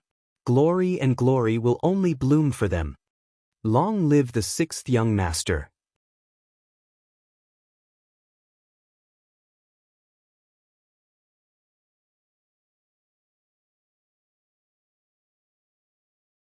Chapter 36. At this moment, Tiger's Mane and the other 5 were also very excited. Especially Xiaofeng. He was not famous and was only an old member of Lungfeng. However, because of his outstanding performance, especially during the recent naval battle, he cooperated with Yu Guang to take over the largest horse ship. He was the first to board the ship by diving and controlled more than 200 people on the ship with a Type 81 rifle. He was recorded as a great merit after the battle. This time, Yang Chendong directly included him in the first batch of 6 officers for the conferment ceremony. Tiger's Mane and the other 5 walked excitedly in front of Yang Chendong, who was wearing the commander's uniform. Then, a gorgeous long military rank appeared on the empty epaulets. Just now, everyone felt that Tiger's Mane and the other 5 were lacking something. When the military ranks, collar flowers, and the Type 81 insignia were put on one by one, their spirits were lifted. They gave off a feeling of perfection and impeccable. Among the 6, Tiger's Mane was given the rank of captain, which was also the highest among the 6. Gao Xiong and Lung Song were given the rank of first lieutenant, while the other 4 were given the rank of second lieutenant. These were the 6 officers under Yang Chendong. After being conferred their ranks, the 6 of them uniformly saluted Yang Chendong and at the same time declared their loyalty to the 6th young master and the people. Then, a large number of soldiers who had passed Ling Feng's training walked up the stage. There were a total of 320 people, including He Yang, Song Deshang, and the other 4 instructors. This time, the 5 of them were not selected as officers. This was a lesson that Yang Chendong wanted to teach them. This kind of punishment was not excessive for underestimating the importance of cultural studies. However, it was too late for the 5 of them to regret it. If they had known this would happen, they would not have underestimated the importance of cultural studies. However, it was too late to say anything now. They could only perform well and hope that they would be included in the next conferment ceremony. 320 people walked up the stage. They had already changed into civilian clothes. Although it was a soldier's uniform, it still gave people a refreshing feeling. If it weren't for the example of Tiger's mane and the other 5 officers, their appearance would definitely have attracted waves of screams. Even so, there were still many young men and women below the stage who looked envious. The 6th young master had said that not only men could become soldiers, but women could as well. There were even some special military branches that only women could do better. As for the other 2,000 auxiliary soldiers, they were also the reserve soldiers. When they saw the 320 soldiers standing neatly on the stage, they were all looking forward to the day when they would be recognized and pass the test. How cool would it be to finally get a set of such clothes? Presumably, when that day came, they wouldn't have to worry about finding a wife anymore. There were 320 people, some in white Navy uniforms, and some in green Army uniforms. One by one, they walked up to Yang Chendong and were given a cauliflower, a cap badge, and a private first-class epaulet. This was a symbol of identity and status. In addition, everyone also received a training uniform under the Type 07 uniform, a pair of combat boots, a beret, and a belt. The Army mainly wore camouflage uniforms, while the Navy had a white upper body and dark lower body. As for their weapons, they received a Type 95 assault rifle, a 3-shuttle bayonet, a combat shovel, and a number of grenades and other items. These 320 people passed the physical fitness, military literacy, and cultural tests. Their scores reached the level of elite veterans in the future, and the only thing they lacked was combat. Once they finished 100 battles, they would inevitably become an invincible army. The 320 people were also assigned to the Army and Navy as the backbone of their existence. In the future, depending on their performance, it wouldn't be long before there would be a lot of officers. But the next time, Yang Chendong might not be able to personally award them one by one. From beginning to end, the award ceremony was carried out under thunderous applause. Every time a soldier's epaulet was crowned with the rank of private first class, it would attract fierce applause from below. These people seemed to see themselves tomorrow. This applause was not only support and envy, but also encouragement and self-awakening. This conferring ceremony greatly elevated the status of the soldiers, increasing their sense of honor and belonging. Facts also proved that after the ceremony, more and more people signed up to join the army, and even some old people and women asked to sign up. Later, it was Yang Chendong who personally expressed his stance that the matter calmed down. He promised that every industry was a contribution, not only soldiers. As long as they made an outstanding contribution, the effect would be the same. Next, he would prepare enough medals to reward those who made outstanding contributions. And the medals were not limited to soldiers, workers, farmers, even teachers and businessmen, and even members of the children's regiment. As long as they had outstanding performance, they could also receive medals.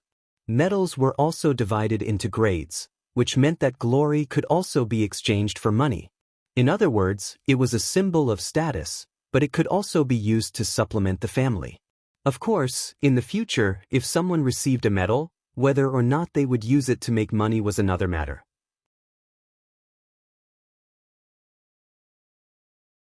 Unless they couldn't live anymore, no one would do that. After the award ceremony, Yang Chendong stayed at the illegal docks for 5 days. He looked at the progress of some factories, gave some valuable suggestions, and listened to Gao Xiong and Lung Song's plan to jointly attack Crimson Castle and occupy the entire Ryukyu Island. After that, he got up and left. There was no other way. With Yang Chendong's current status, it was very difficult for him to stay at the illegal docks for too long.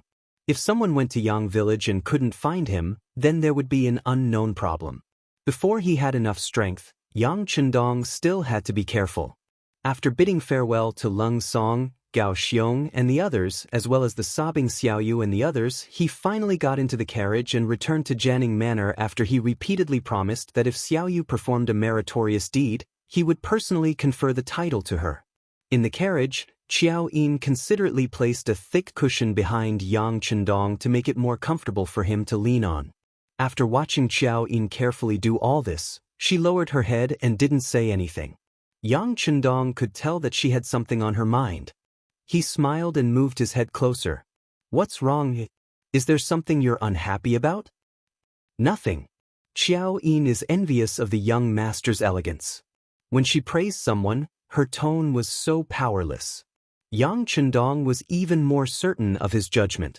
His expression also became more serious. Yin, you must have something on your mind.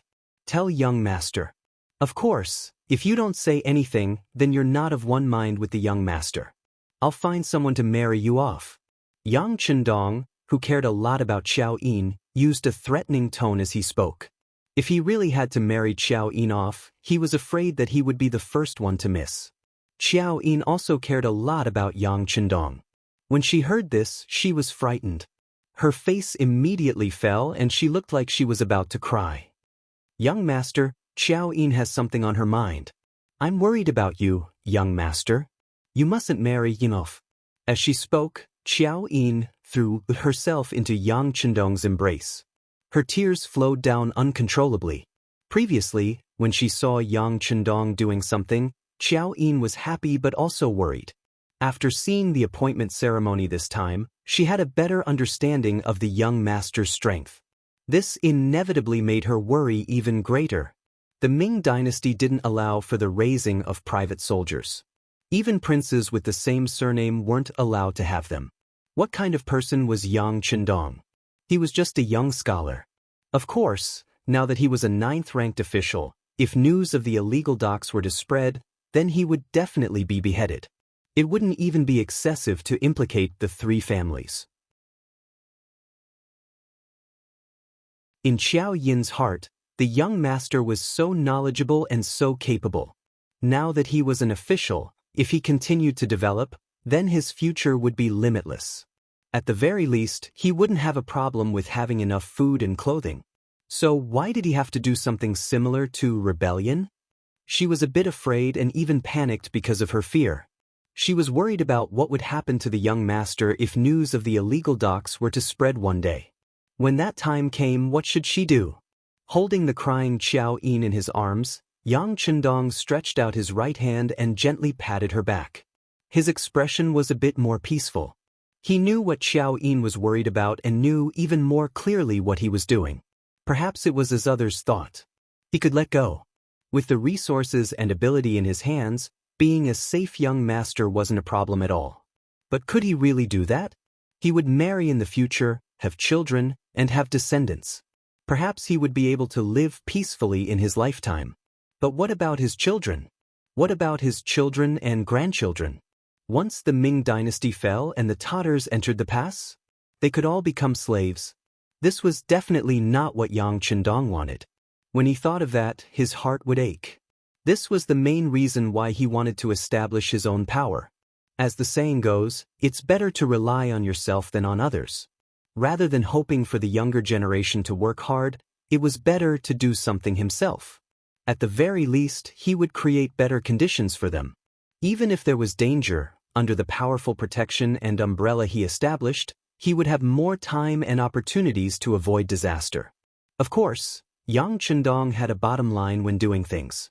That was, he wouldn't take the initiative to make a move against the Han people. Because they were his own people, he would unite as many as he could and help as many as he could. Unless they killed themselves, he wouldn't make a move against them. Secondly, it would depend on the attitude of the imperial court towards him.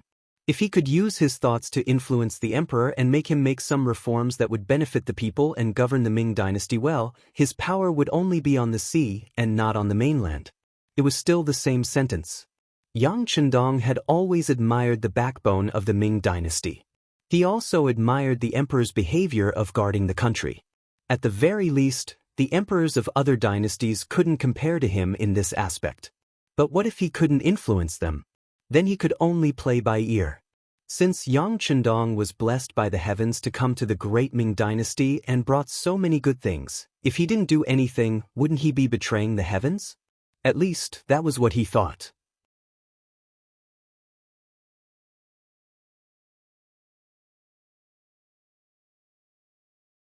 Chapter 37.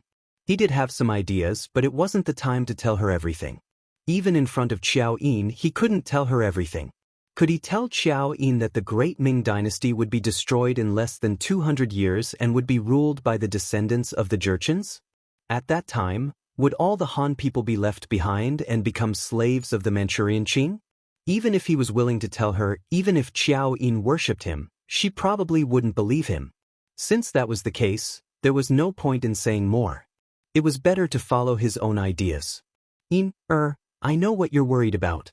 But look, isn't the young master fine now? Moreover, I've already made them prepare to leave the illegal docks. Once they find a new place to live, there won't be any leaks. Young master, I will be safe. Young master, do you know what Yin is worried about? I only thought of this method to take them in because I pitied them. In fact, Yin also saw that the people at the illegal docks, regardless of gender or age, which one of them isn't living happily. Presumably, this kind of life is something they didn't even dare to think about before. And I, young master, have helped them realize it. Isn't this also a great merit? There's no need to think so much. In a person's life, danger is everywhere. If you're not careful, you'll be hit by a rock or struck by lightning. Sometimes, you'll even choke to death while drinking water. Life is short. It's like a fleeting cloud. Since we're lucky enough to come to this world, of course, we have to do as much as we can to do what we like. That way, we won't live in vain. Don't you think so? Also, young master can promise Yin that as long as we're not in danger, these people will only move around at sea and won't appear beside us. What do you think? While persuading her, Yang Chendong gently stroked Qiao Yin's back, down to her hair, and finally cupped her cheeks and looked at her seriously. Really? Will they affect the young master if they're just out at sea? Originally, Qiao Yin was only worried about Yang Chendong. She was afraid that her actions would be known by others and that the imperial court would punish the young master. If that happened, it would be equivalent to her being ruined. If that happened, there would be no meaning in her life.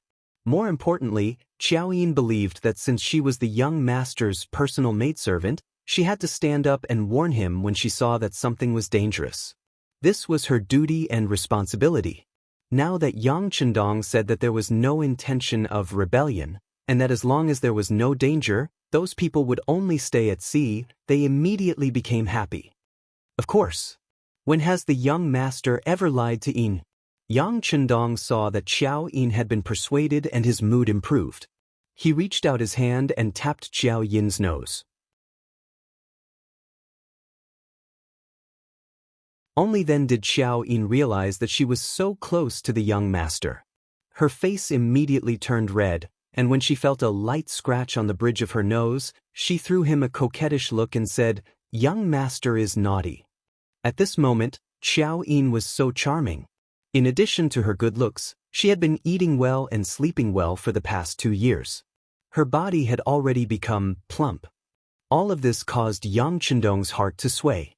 Even his body began to react. Cough. In order to avoid awkwardness, he felt that his body was only 17 years old. It was still too early for him to do certain things. He should wait a little longer. Otherwise, it would be detrimental to his health. Thus, he forcefully suppressed the excitement in his heart and tilted his head. With a sleepy expression, he said, "The young master is tired. He wants to sleep for a while." Qiao Yin had already noticed Yang Chendong's tall tent. She was already 18 years old, so she had already heard about it from her mother in the Yang family's old residence. Her face immediately turned red. Her heart was filled with joy because this proved her charm. However, she still said with concern, "Young master, if you're tired, then go to sleep. When it's time to eat, I'll have the tiger's mane stop and call you." At this moment, Yang Chendong felt very uncomfortable. He had actually lost his composure in front of Qiao Yin. After all, he had lived 2 lives. His mental age was already 40 years old. This really shouldn't be happening. He didn't know how to deal with the awkwardness in front of him. He simply tilted his head and went to sleep for a while. June, 1447. Duke Ing Zhangfu's farmland was seized. Eunuch Xining tried to seize Duke Ing Zhangfu's farmland, but Zhangfu refused. Xining's brother Xixing led his dying slaves to beat up Zhangfu's wife, causing her to become pregnant and die. Zhangfu complained to Ingzong, but Ingzong refused to help Xining's brother. Afterwards, Xining instructed the Qin county magistrate to falsely accuse Zhang Fu of seizing 20 hectares of farmland. In June, Zhang Fu was ordered to return the farmland to the people. Zhang Fu could only obey. He was an old official of 4 dynasties and a meritorious official in the Battle of Jing'an. He led the army south to conquer Annan, destroyed the Hu dynasty, and achieved countless military merits in 3 expeditions to the north. However, in his later years, he still couldn't avoid being bullied. Even a random eunuch could give him a hard time. Even if he complained, he wouldn't receive the emperor's favor. This represented the immense power of the eunuchs. Many old officials were bitterly disappointed. However, in order to not be implicated, no one dared to stand out and say a few words of justice. When the news spread and reached Yang Chendong's ears, he couldn't help but sigh. From this matter, he seemed to have seen his own future. Once he entered the capital and became an official, he would have to deal with eunuchs. At that time, how could he let them have their way? If he really offended them, who knew if the same thing would happen to him? If that was the case, wouldn't he have to swallow his pride like Duke Ing? He had made so many contributions and was an old minister of several dynasties. In terms of qualifications and experience, he could be considered qualified. However, he was still unable to escape the fate of being bullied.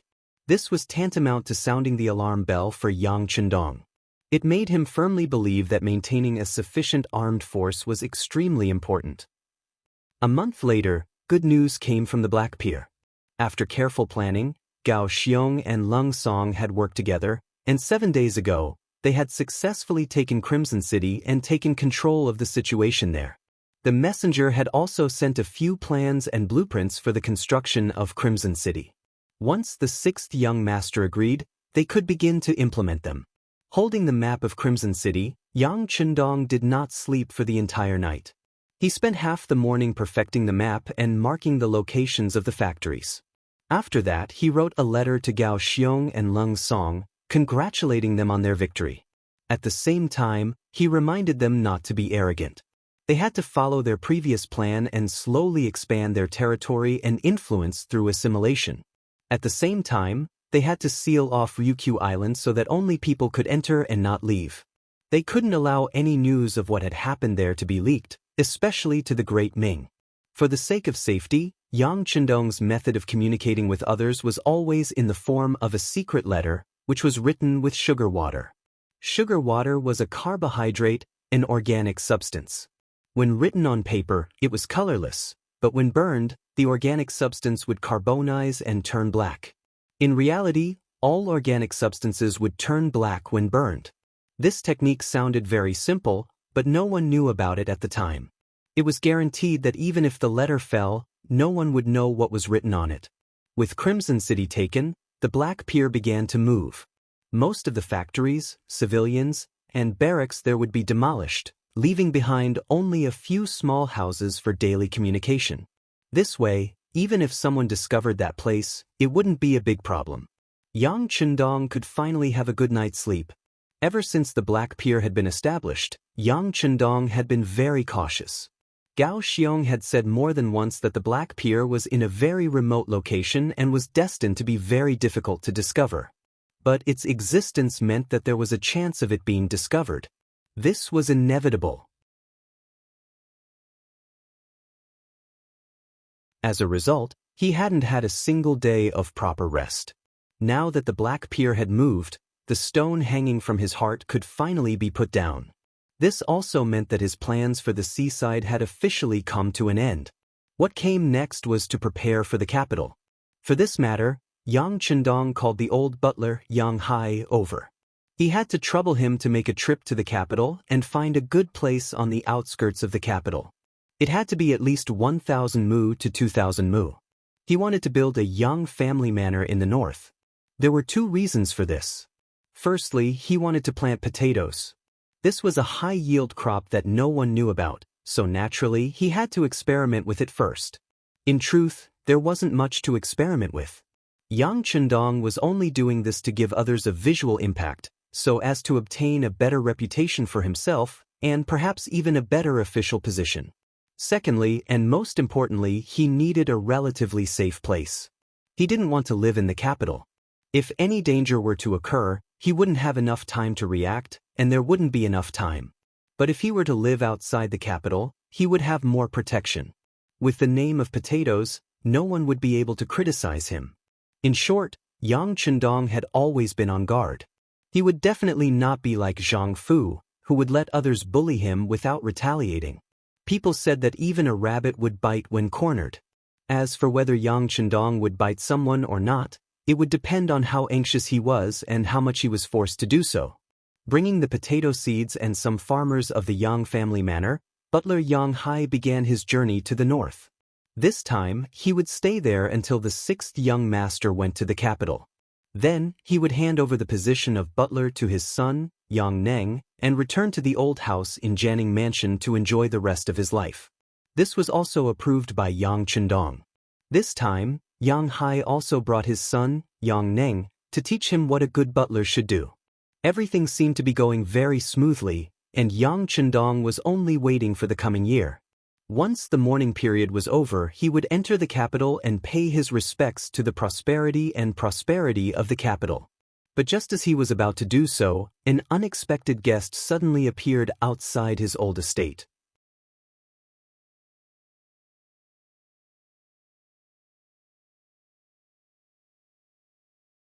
Chapter 38. Yang Chendong, who was writing the Chu Liuxiang series of stories, Legend of the New Moon, suddenly saw Tiger's mane rushing over from the corner of his eye. Beside him, Xiao Yin was still grinding ink as if she hadn't heard him. Yang Chendong coughed lightly. The young master is feeling a little thirsty. Oh, Xiao Yin will bring some tea for young master. Xiao Yin apologized and left. Tiger's mane flashed into the study and said with a hint of anxiety in his voice, "Young master, someone saw a dozen strangers in the city. They have embroidered spring blades on them and 3 of them are heading towards our old mansion." People from the embroidered uniform guard? Yang Chendong frowned when he heard the name embroidered spring blades. He couldn't figure out what these people were doing here. Did they discover something? That shouldn't be the case. It had been some time since the people from the illegal docks moved away. If they were here to cause trouble, they wouldn't have come at this time.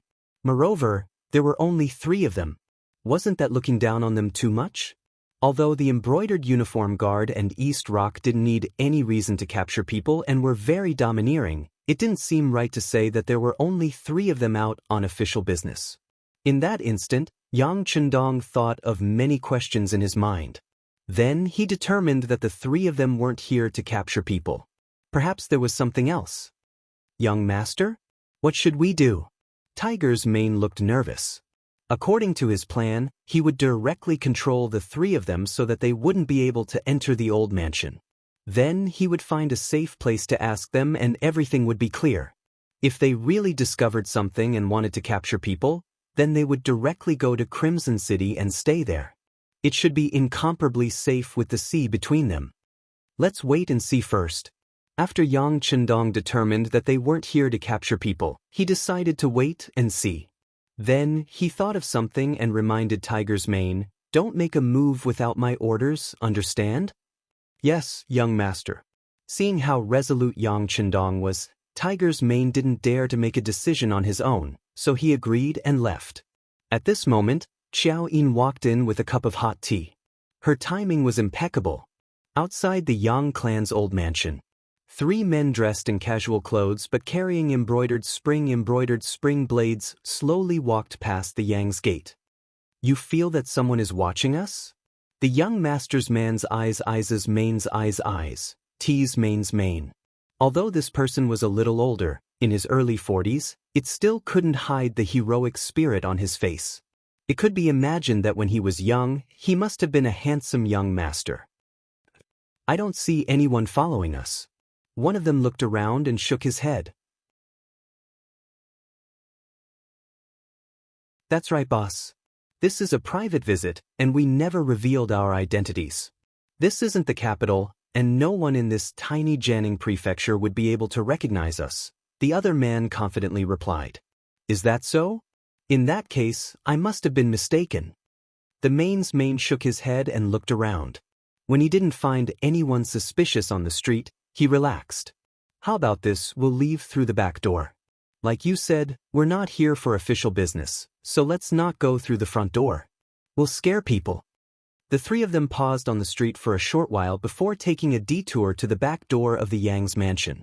Normally, unless something major had happened, only the side door and the back door would be open. The side door was for visitors and people of status to enter and leave, while the back door was for the servants to move about. The Yang's mansion was no exception. Because it was almost lunchtime, there were quite a few people going in and out, saving the three of them the trouble of knocking on the door. They stepped through the door as soon as they arrived. This was Yang Chendong's intention. His actions were known by very few people in the Yang's mansion. He wanted to take the opportunity to let others know that he was an honest young master and did not have any bad intentions. The three of them walked into the backyard without being stopped. It was only when they entered the inner courtyard that someone came over to question them. Seeing that someone finally came over to question them, one of the lackeys couldn't help but say, "The management of the Yang's mansion is too lax. We're already here, but someone came over to ask about our identities. If we had any bad intentions, wouldn't we be able to easily take the sixth young master's life?" That's right. I heard that this person was very powerful, especially when it came to writing martial arts stories. Now that I think about it, he's probably just an armchair strategist. The other lackey also had a look of support and agreement. When the middle-aged man heard the discussion of the two lackeys, he didn't say anything to stop it. This was because he had the same opinion. At this moment, the thought of being spied on had completely disappeared. It must have been an illusion. The person who walked up was a steward of the backyard. He was usually in charge of 4 or 5 Yang servants. It was because of this identity that he couldn't help but curiously greet the strangers when he saw that there were no Yang's people leading the way. "The three of you? Who are you? Who are you looking for? How did you get here?" Being stopped, the middle-aged man didn't panic at all. On the contrary, he was very calm and said confidently, "We're looking for the sixth young master. We're his old friends." Old friends? Looking at the middle-aged man's age, the steward of the backyard didn't believe it. Who was the sixth young master?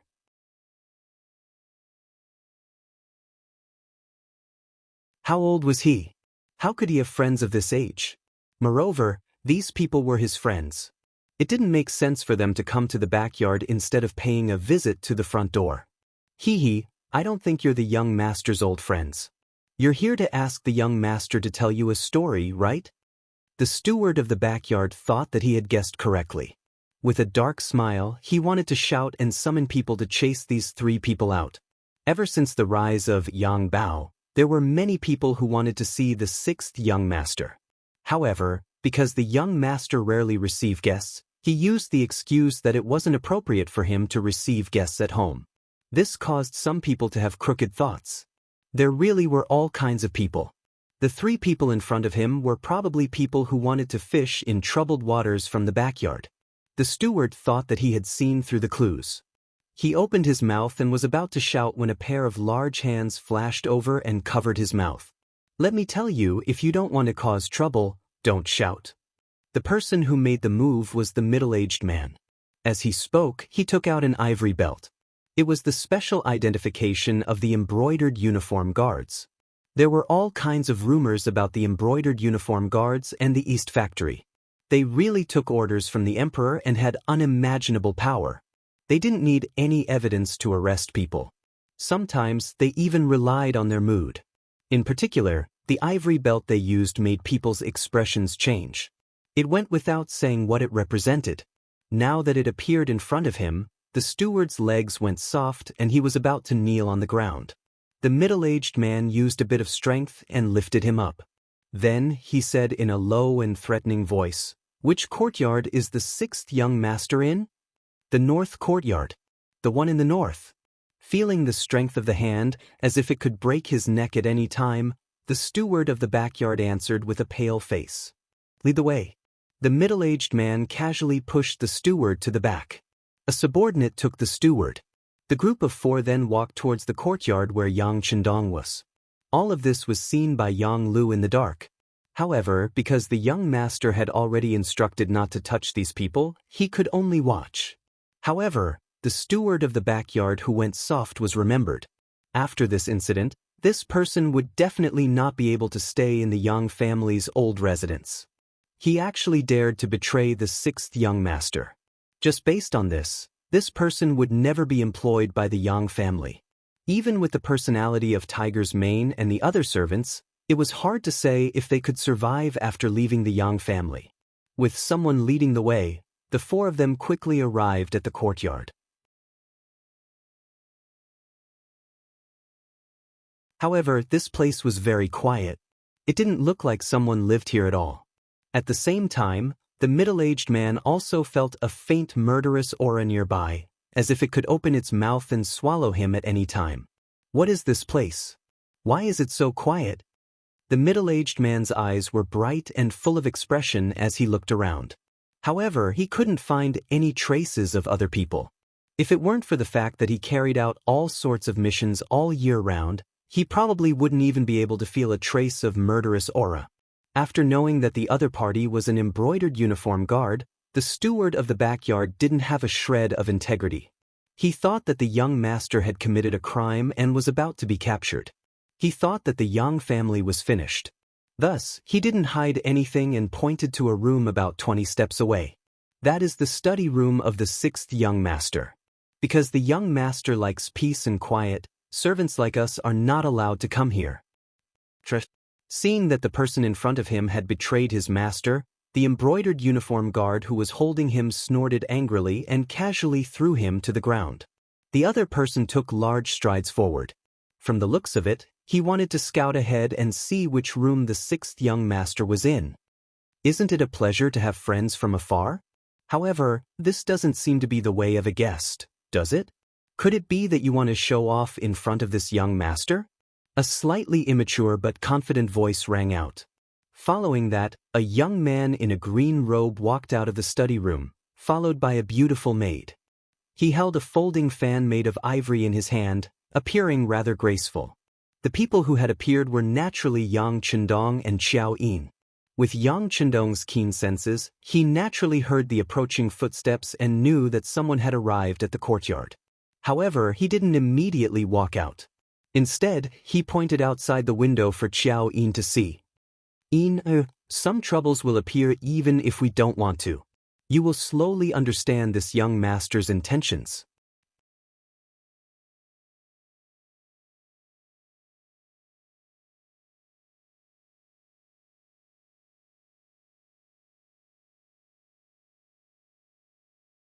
Chapter 39. At this moment, Xiao Yin's face was pale with fright. Someone had actually dared to barge into the young master's courtyard without permission. What were they trying to do? Were they trying to threaten the young master? At this moment, Xiao Yin really wanted to shout. She really wanted to berate Tiger's mane and the rest for what they were doing. They usually boasted so much about how powerful they were. Why was there no trace of them now? Oh, it's fine. Everything is under the control of this young master. Yang Chendong saw that Xiao Yin was trembling. She was clearly frightened. For a moment he was a little angry. After comforting Xiao Yin, he led her out of the study. After confirming that there were only 3 people, Yang Chendong's expression turned cold. Entering the courtyard without the owner's permission. How are you any different from bandits? If you can't give this young master an explanation, then don't leave today. As soon as he finished speaking, a man walked out from the flowering trees to the side. This person was tall and sturdy, with broad shoulders and a round waist. He also had a fierce gaze. It was the servant Beta Persei. His appearance could serve as a deterrent, and also ensure that if anyone wanted to harm the young master, they would have to go through him first. In the dark, Tiger's mane was leading several other servants or personal guards to aim their small crossbows. Next, the young master only needed to say one word, and these 3 people, including the housekeeper in the backyard, would be dead on the spot. The Yang family didn't need such traitorous ingrates. The questioning voice was very clear in the quiet courtyard. However, the 3 people who were questioned didn't panic at all. Instead, it was the brother in charge of scouting who chuckled. What's wrong? We've barged in. What can you do about it? Very good.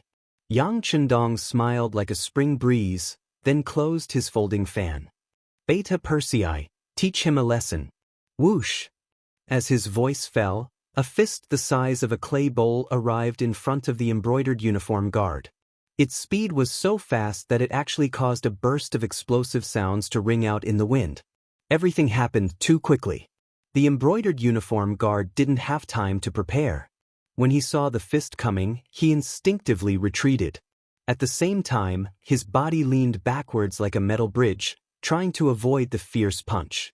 The reaction of the embroidered uniform guards could not be said to be slow. Even their movements of retreating were very standard. This was enough to deal with an ordinary attack. But today he met Beta Persei, who was the best fighter among the bodyguards other than Tiger's Mane. Even when he fought Lung Song one-on-one, he did not back down. At the same time that the embroidered uniform guard retreated, the long fist had already been retracted.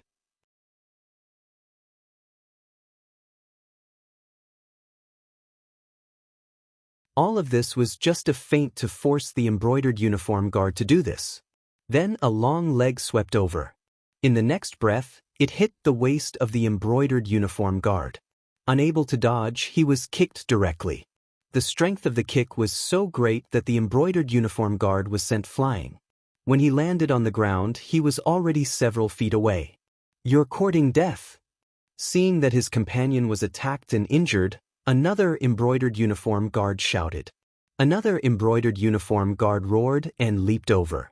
The distance of 7 or 8 steps was covered in 3 strides. Then his body soared into the air. His right arm stretched forward, and a long fist smashed towards Beta Persei's temple. This punch was extremely fast and ferocious.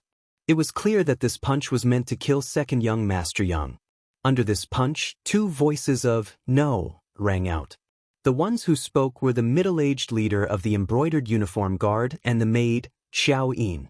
However, without waiting for the voices to fade, Beta Persei had already turned around and punched. His body's flexibility seemed to have exceeded the limits of a human. After that big and fierce punch smashed over, the power of the punch met with the outstretched hand. Under the collision of the 2 fists, a snapping sound rang out. That was the embroidered uniform guard's arm being dislocated by the huge force. This was because Yang Chendong had previously said that they should not casually injure people before figuring out the purpose of these people. Otherwise, with this punch, the embroidered uniform guard's entire right arm would be crippled. With his arm dislocated, pain spread throughout his body. The embroidered uniform guard who wanted to sneak attack also cried out in pain as he fell to the ground and began to roll. The pain caused him to instantly break out in cold sweat, drenching his head. This kind of pain was unbearable even for a man of steel. Beta Persei did not even look at the 2 embroidered uniform guards who fell to the ground. Instead, his gaze fell on the leader. Although he did not say anything, his meaning was very clear. He wanted to take care of him as well. Wait! Seeing that his 2 subordinates who were quite skilled were unable to withstand a single blow, the middle-aged man knew that he had encountered a problem today. He immediately stretched out his hand and threw an ivory waist token with words on it across the air. Beta Persei reached out and caught it. After glancing at it, he raised his head and looked seriously at the middle-aged man in front of him. He then took a few steps back and came in front of Yang Chendong, respectfully handing over the ivory waist token. Embroidered uniform guard town supervisor Hu Zhangning? Looking at the words engraved on the waist token, Yang Chendong softly read it. But then he raised his head and looked at Hu Zhangning with a puzzled expression. Confusion was written all over his face. "We were just passing by while carrying out a mission. We have long heard of the 6th young master's reputation and wanted to meet him. But because of the issue of identity, we did not want everyone to know about it, so there was a misunderstanding," Hu Zhangning said with a slightly red face. He did not expect it. But because his daughter was too clingy, he had no choice but to agree to meet the 6th young master. What did he look like? What kind of character was he? This could be considered as an old father-in-law coming to see his son-in-law in advance. Who would have thought that the result would be like this? His two subordinates were beaten to the ground. If he did not reveal his identity in time, he was afraid that the next one to be injured would be him. If that was really the case, then he would really lose all his face here. Since the other party had revealed their identity and expressed their goodwill, Yang Chendong naturally would not use any violent means. At least now was not the time to fall out with the embroidered uniform guard. Other things aside, his brothers and sisters were all in the capital. If he really dared to do this, then the safety of his family would not be guaranteed. When that time came, no matter how much he did, he would not be able to make up for the lack of family affection. So it's the embroidered uniform guard. Chendong has been rude. Beta Persei, hurry up and fix his arm. Pretending not to know anything, Yang Chendong immediately said in a reprimanding tone. Yes, young master. Beta Persei knew that this was an act, but he still pretended to be terrified and quickly agreed. Then he took a few steps forward and gently helped the dislocated arm of the embroidered uniform guard to a sitting position. Then he saw the arm move and shake, and it was already as good as new. After moving for a while, it would be more or less recovered. As for the other person, he only suffered a kick. Beta Persei had already held back. It was extremely painful at the time, but it would slowly recover after a while. Seeing that the two of them were fine, Yang Chendong revealed a blooming smile. Lord Hu, please. Sorry to disturb you. Faced with the sixth young master's invitation, Hu Zhangning originally wanted to refuse. He really did not have the face to continue staying here. But since he had already promised his daughter, he had to give an explanation. Although she had seen Yang Chendong, and he was indeed handsome and dashing, just this point alone was not very convincing. He had seen and heard many stories about those who pretended to be dignified but were actually full of thieves and prostitutes. Thinking that through a conversation, he could understand the other party in depth and also be responsible for his daughter, Hu Zhangning finally put his face aside for the time being. After agreeing, he strode into the study. Xiaoyin, serve the tea. Yang Chendong smiled and turned to the side, inviting Hu Zhangning to enter first. After all, in terms of position, Hu Zhangning was a fourth rank, and in terms of age, he was much older than himself. He could even be called an uncle, so it was only right for him to be modest. Beta Persei did not stop Hu Zhangning this time, but turned to the side to let him pass. But then he stood at the door of the study. From the looks of it, if anyone wanted to harm the sixth young master, he would probably go berserk again. A trace of doubt flashed through his heart. Yang Chendong was only a ninth-rank small official. Why would there be such an expert protecting him? Hu Zhangning could not figure it out. When he sat in the small reception room connected to the study, he was still frowning. Hee, Lord Hu, my servant has offended you. It was because a thief had broken into the backyard at night. Later on, I had no choice but to ask someone to find such a guard for my safety. Yang Chendong had a look of helplessness. He knew that if this matter could not be explained properly, it would easily become a weakness for others to use against him. So that's how it is. After hearing the explanation, Hu Zhangning's expression immediately became much better. When he thought about how many people would know about Yang Chendong after Yang Bao became famous, it was normal for some people to harbor evil intentions. Naturally, it was reasonable for him to have such a strong guard. Things had a reasonable explanation. Next, when Hu Zhangning and Yang Chendong talked, it was a lot more natural. Governor Yang, this official is actually here to mourn old Master Yang and your mother. My father is the current Minister of Rights. Because he could not casually mention his father's honorific title, Hu Zhangning used his official position to speak. Oh, so it's Minister Hu's family. Chendong has been disrespectful. Hu Zhao's name immediately jumped into his mind. Yang Chendong immediately stood up and cupped his fists in salute. Seeing that Yang Chendong was not narrow-minded because of the unpleasantness just now, and was instead so polite and respectful, Hu Zhangning felt much better. Hu Zhangning felt much better and smiled apologetically. Magistrate Yang, there's no need to be like this. I was a little rash in my actions before. It's fine, it's fine. It's all a misunderstanding. Yang Chendong did not know the relationship between his father and Hu Xiao, but since Hu Xiao was here, He had to be polite first. As for the future, he would leave it to the Security Bureau to investigate.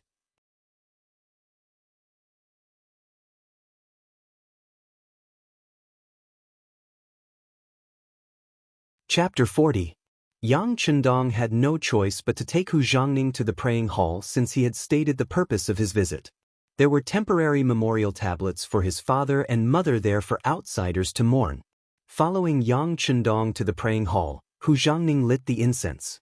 Seeing that the place was unusually clean and the room was filled with the fragrance of incense, and the incense ashes were piled high in the incense burner, Hu Zhangning knew that it must have been caused by the frequent burning of incense. He couldn't help but have a better impression of Yang Chendong. A filial person couldn't be a bad person deep down. In addition, Yang Chendong treated the guests politely and spoke in a steady manner, which was much better than other young people of his age. It was a sign of his composure. Though Hu Zhangning had already stated his identity, he didn't show any intention of flattering him. It was evident that this person was a man of integrity and pride. If he could be tempered, he might become a pillar of the state in the future. If Hu Zhangning could have such a man as his son-in-law, it would be a good marriage. Walking out of the praying hall, Hu Zhangning intended to have a good chat with Yang Chendong to observe him and understand him better, as per his previous request. However, due to the embarrassing incident earlier, he refused even though Yang Chendong asked him to stay for dinner. They didn't leave through the back door, but through the side door. As soon as Hu Zhangning and the other two arrived on the street, the subordinate who had been knocked to the ground first said, "Why does the sixth young master have such a highly skilled swordsman by his side? I think we should investigate him thoroughly." That's right. This kind of expert is a top-notch existence even in the embroidered uniform guards and the Eastern faction. If we don't investigate this kind of person thoroughly, it's really unsettling. Another subordinate also said with a face full of indignation. It was understandable that he was angry. He had taken the initiative to launch a sneak attack, but he was knocked to the ground with one move. It was truly embarrassing. Enough. Hu Zhangning didn't tell his subordinates that his daughter had asked him to visit Yang Chendong, so they didn't know why he had come. It would be strange if he didn't get angry when he heard that they wanted to investigate his future son-in-law. If you can't beat him, then go back and practice hard. What's the use of complaining here? Also, what happened today was too embarrassing. Don't tell anyone about it. As for why there's such an expert here, it's because Yang Chendong is too conspicuous and he's afraid of being targeted. Hu Zhangning took the initiative to find an excuse and reason for the sixth young master. Being targeted? I don't think that's the case, the two subordinates said stubbornly.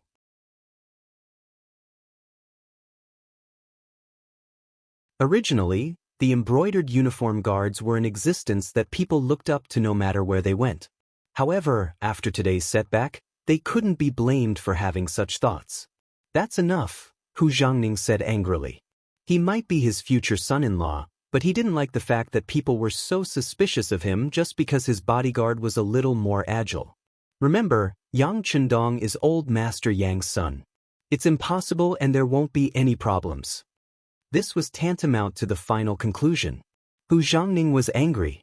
Although the two subordinates were still dissatisfied, they did not dare to say anything. They could only lower their heads and admit defeat.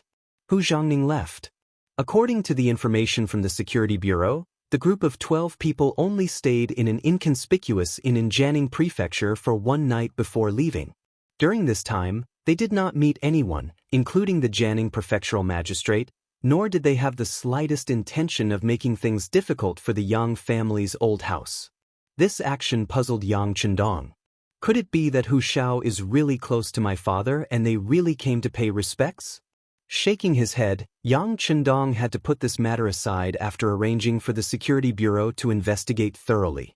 In the capital, Hu Zhangning returned to his residence after handing in the official task of inspecting the guards in the south. He had just gone to see his father, Hu Shao, and roughly explained the process of the task. When he returned to the courtyard, his daughter, Hu Yan, came to greet him. The person he didn't want to see the most right now was probably his beloved daughter. He really didn't know how to say it, especially when two of his subordinates were taught a lesson. It made him feel even more ashamed. However, his daughter was not his subordinates. Since she came to find him, he couldn't hide from her even if he wanted to. In the study, Hu Zhangning was practicing calligraphy with a brush, which was also a way to calm his mind. A fragrance came to his nose, and Hu Yan, who was in her prime, walked in happily. "Father, I'm here to pay respects to you. You've worked hard this time." Hu Zhangning's heart sank. He knew that he couldn't hide, so he pretended not to see his daughter's anxious face and continued to write with the brush. However, at this moment, the calligraphy was so awkward that he couldn't calm down. Of course, he couldn't practice calligraphy. Seeing that her father was pretending to be confused, Hu Yan, who was young and immature, asked softly, "Father, did you go?" "No." Hu Zhangning shook his head before his daughter finished speaking. He didn't want to talk about this matter, so he wanted to fool her. However, the consequences of such an answer were so serious that he obviously didn't expect it. "Father, why didn't you go? Didn't you promise your daughter?"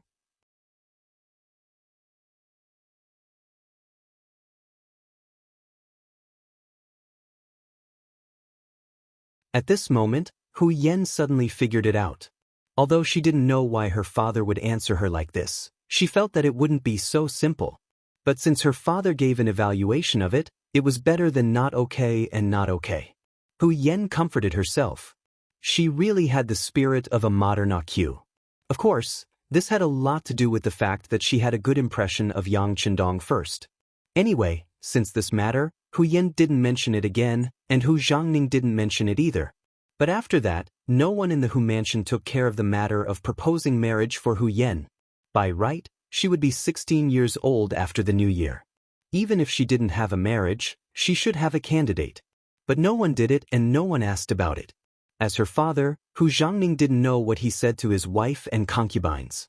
In short, no one mentioned it again. The people of the Security Bureau also came to the capital and carefully investigated the relationship between Hu Shao and Yang Rong, but they didn't have many clues. After all, they didn't have any foundation here, especially when they were investigating the affairs of important officials. The final result was that the two were indeed on good terms, but it didn't seem to be a very good personal relationship. As for Hu Yan's matter, it wasn't in their investigation at all, so they naturally ignored it. A month later, the news came back to the old house of the Yang family in Janning Mansion. Neither the Brocade Guard nor the Eastern Palace guards did anything special to the Yang family. No strangers came to Janning Mansion either.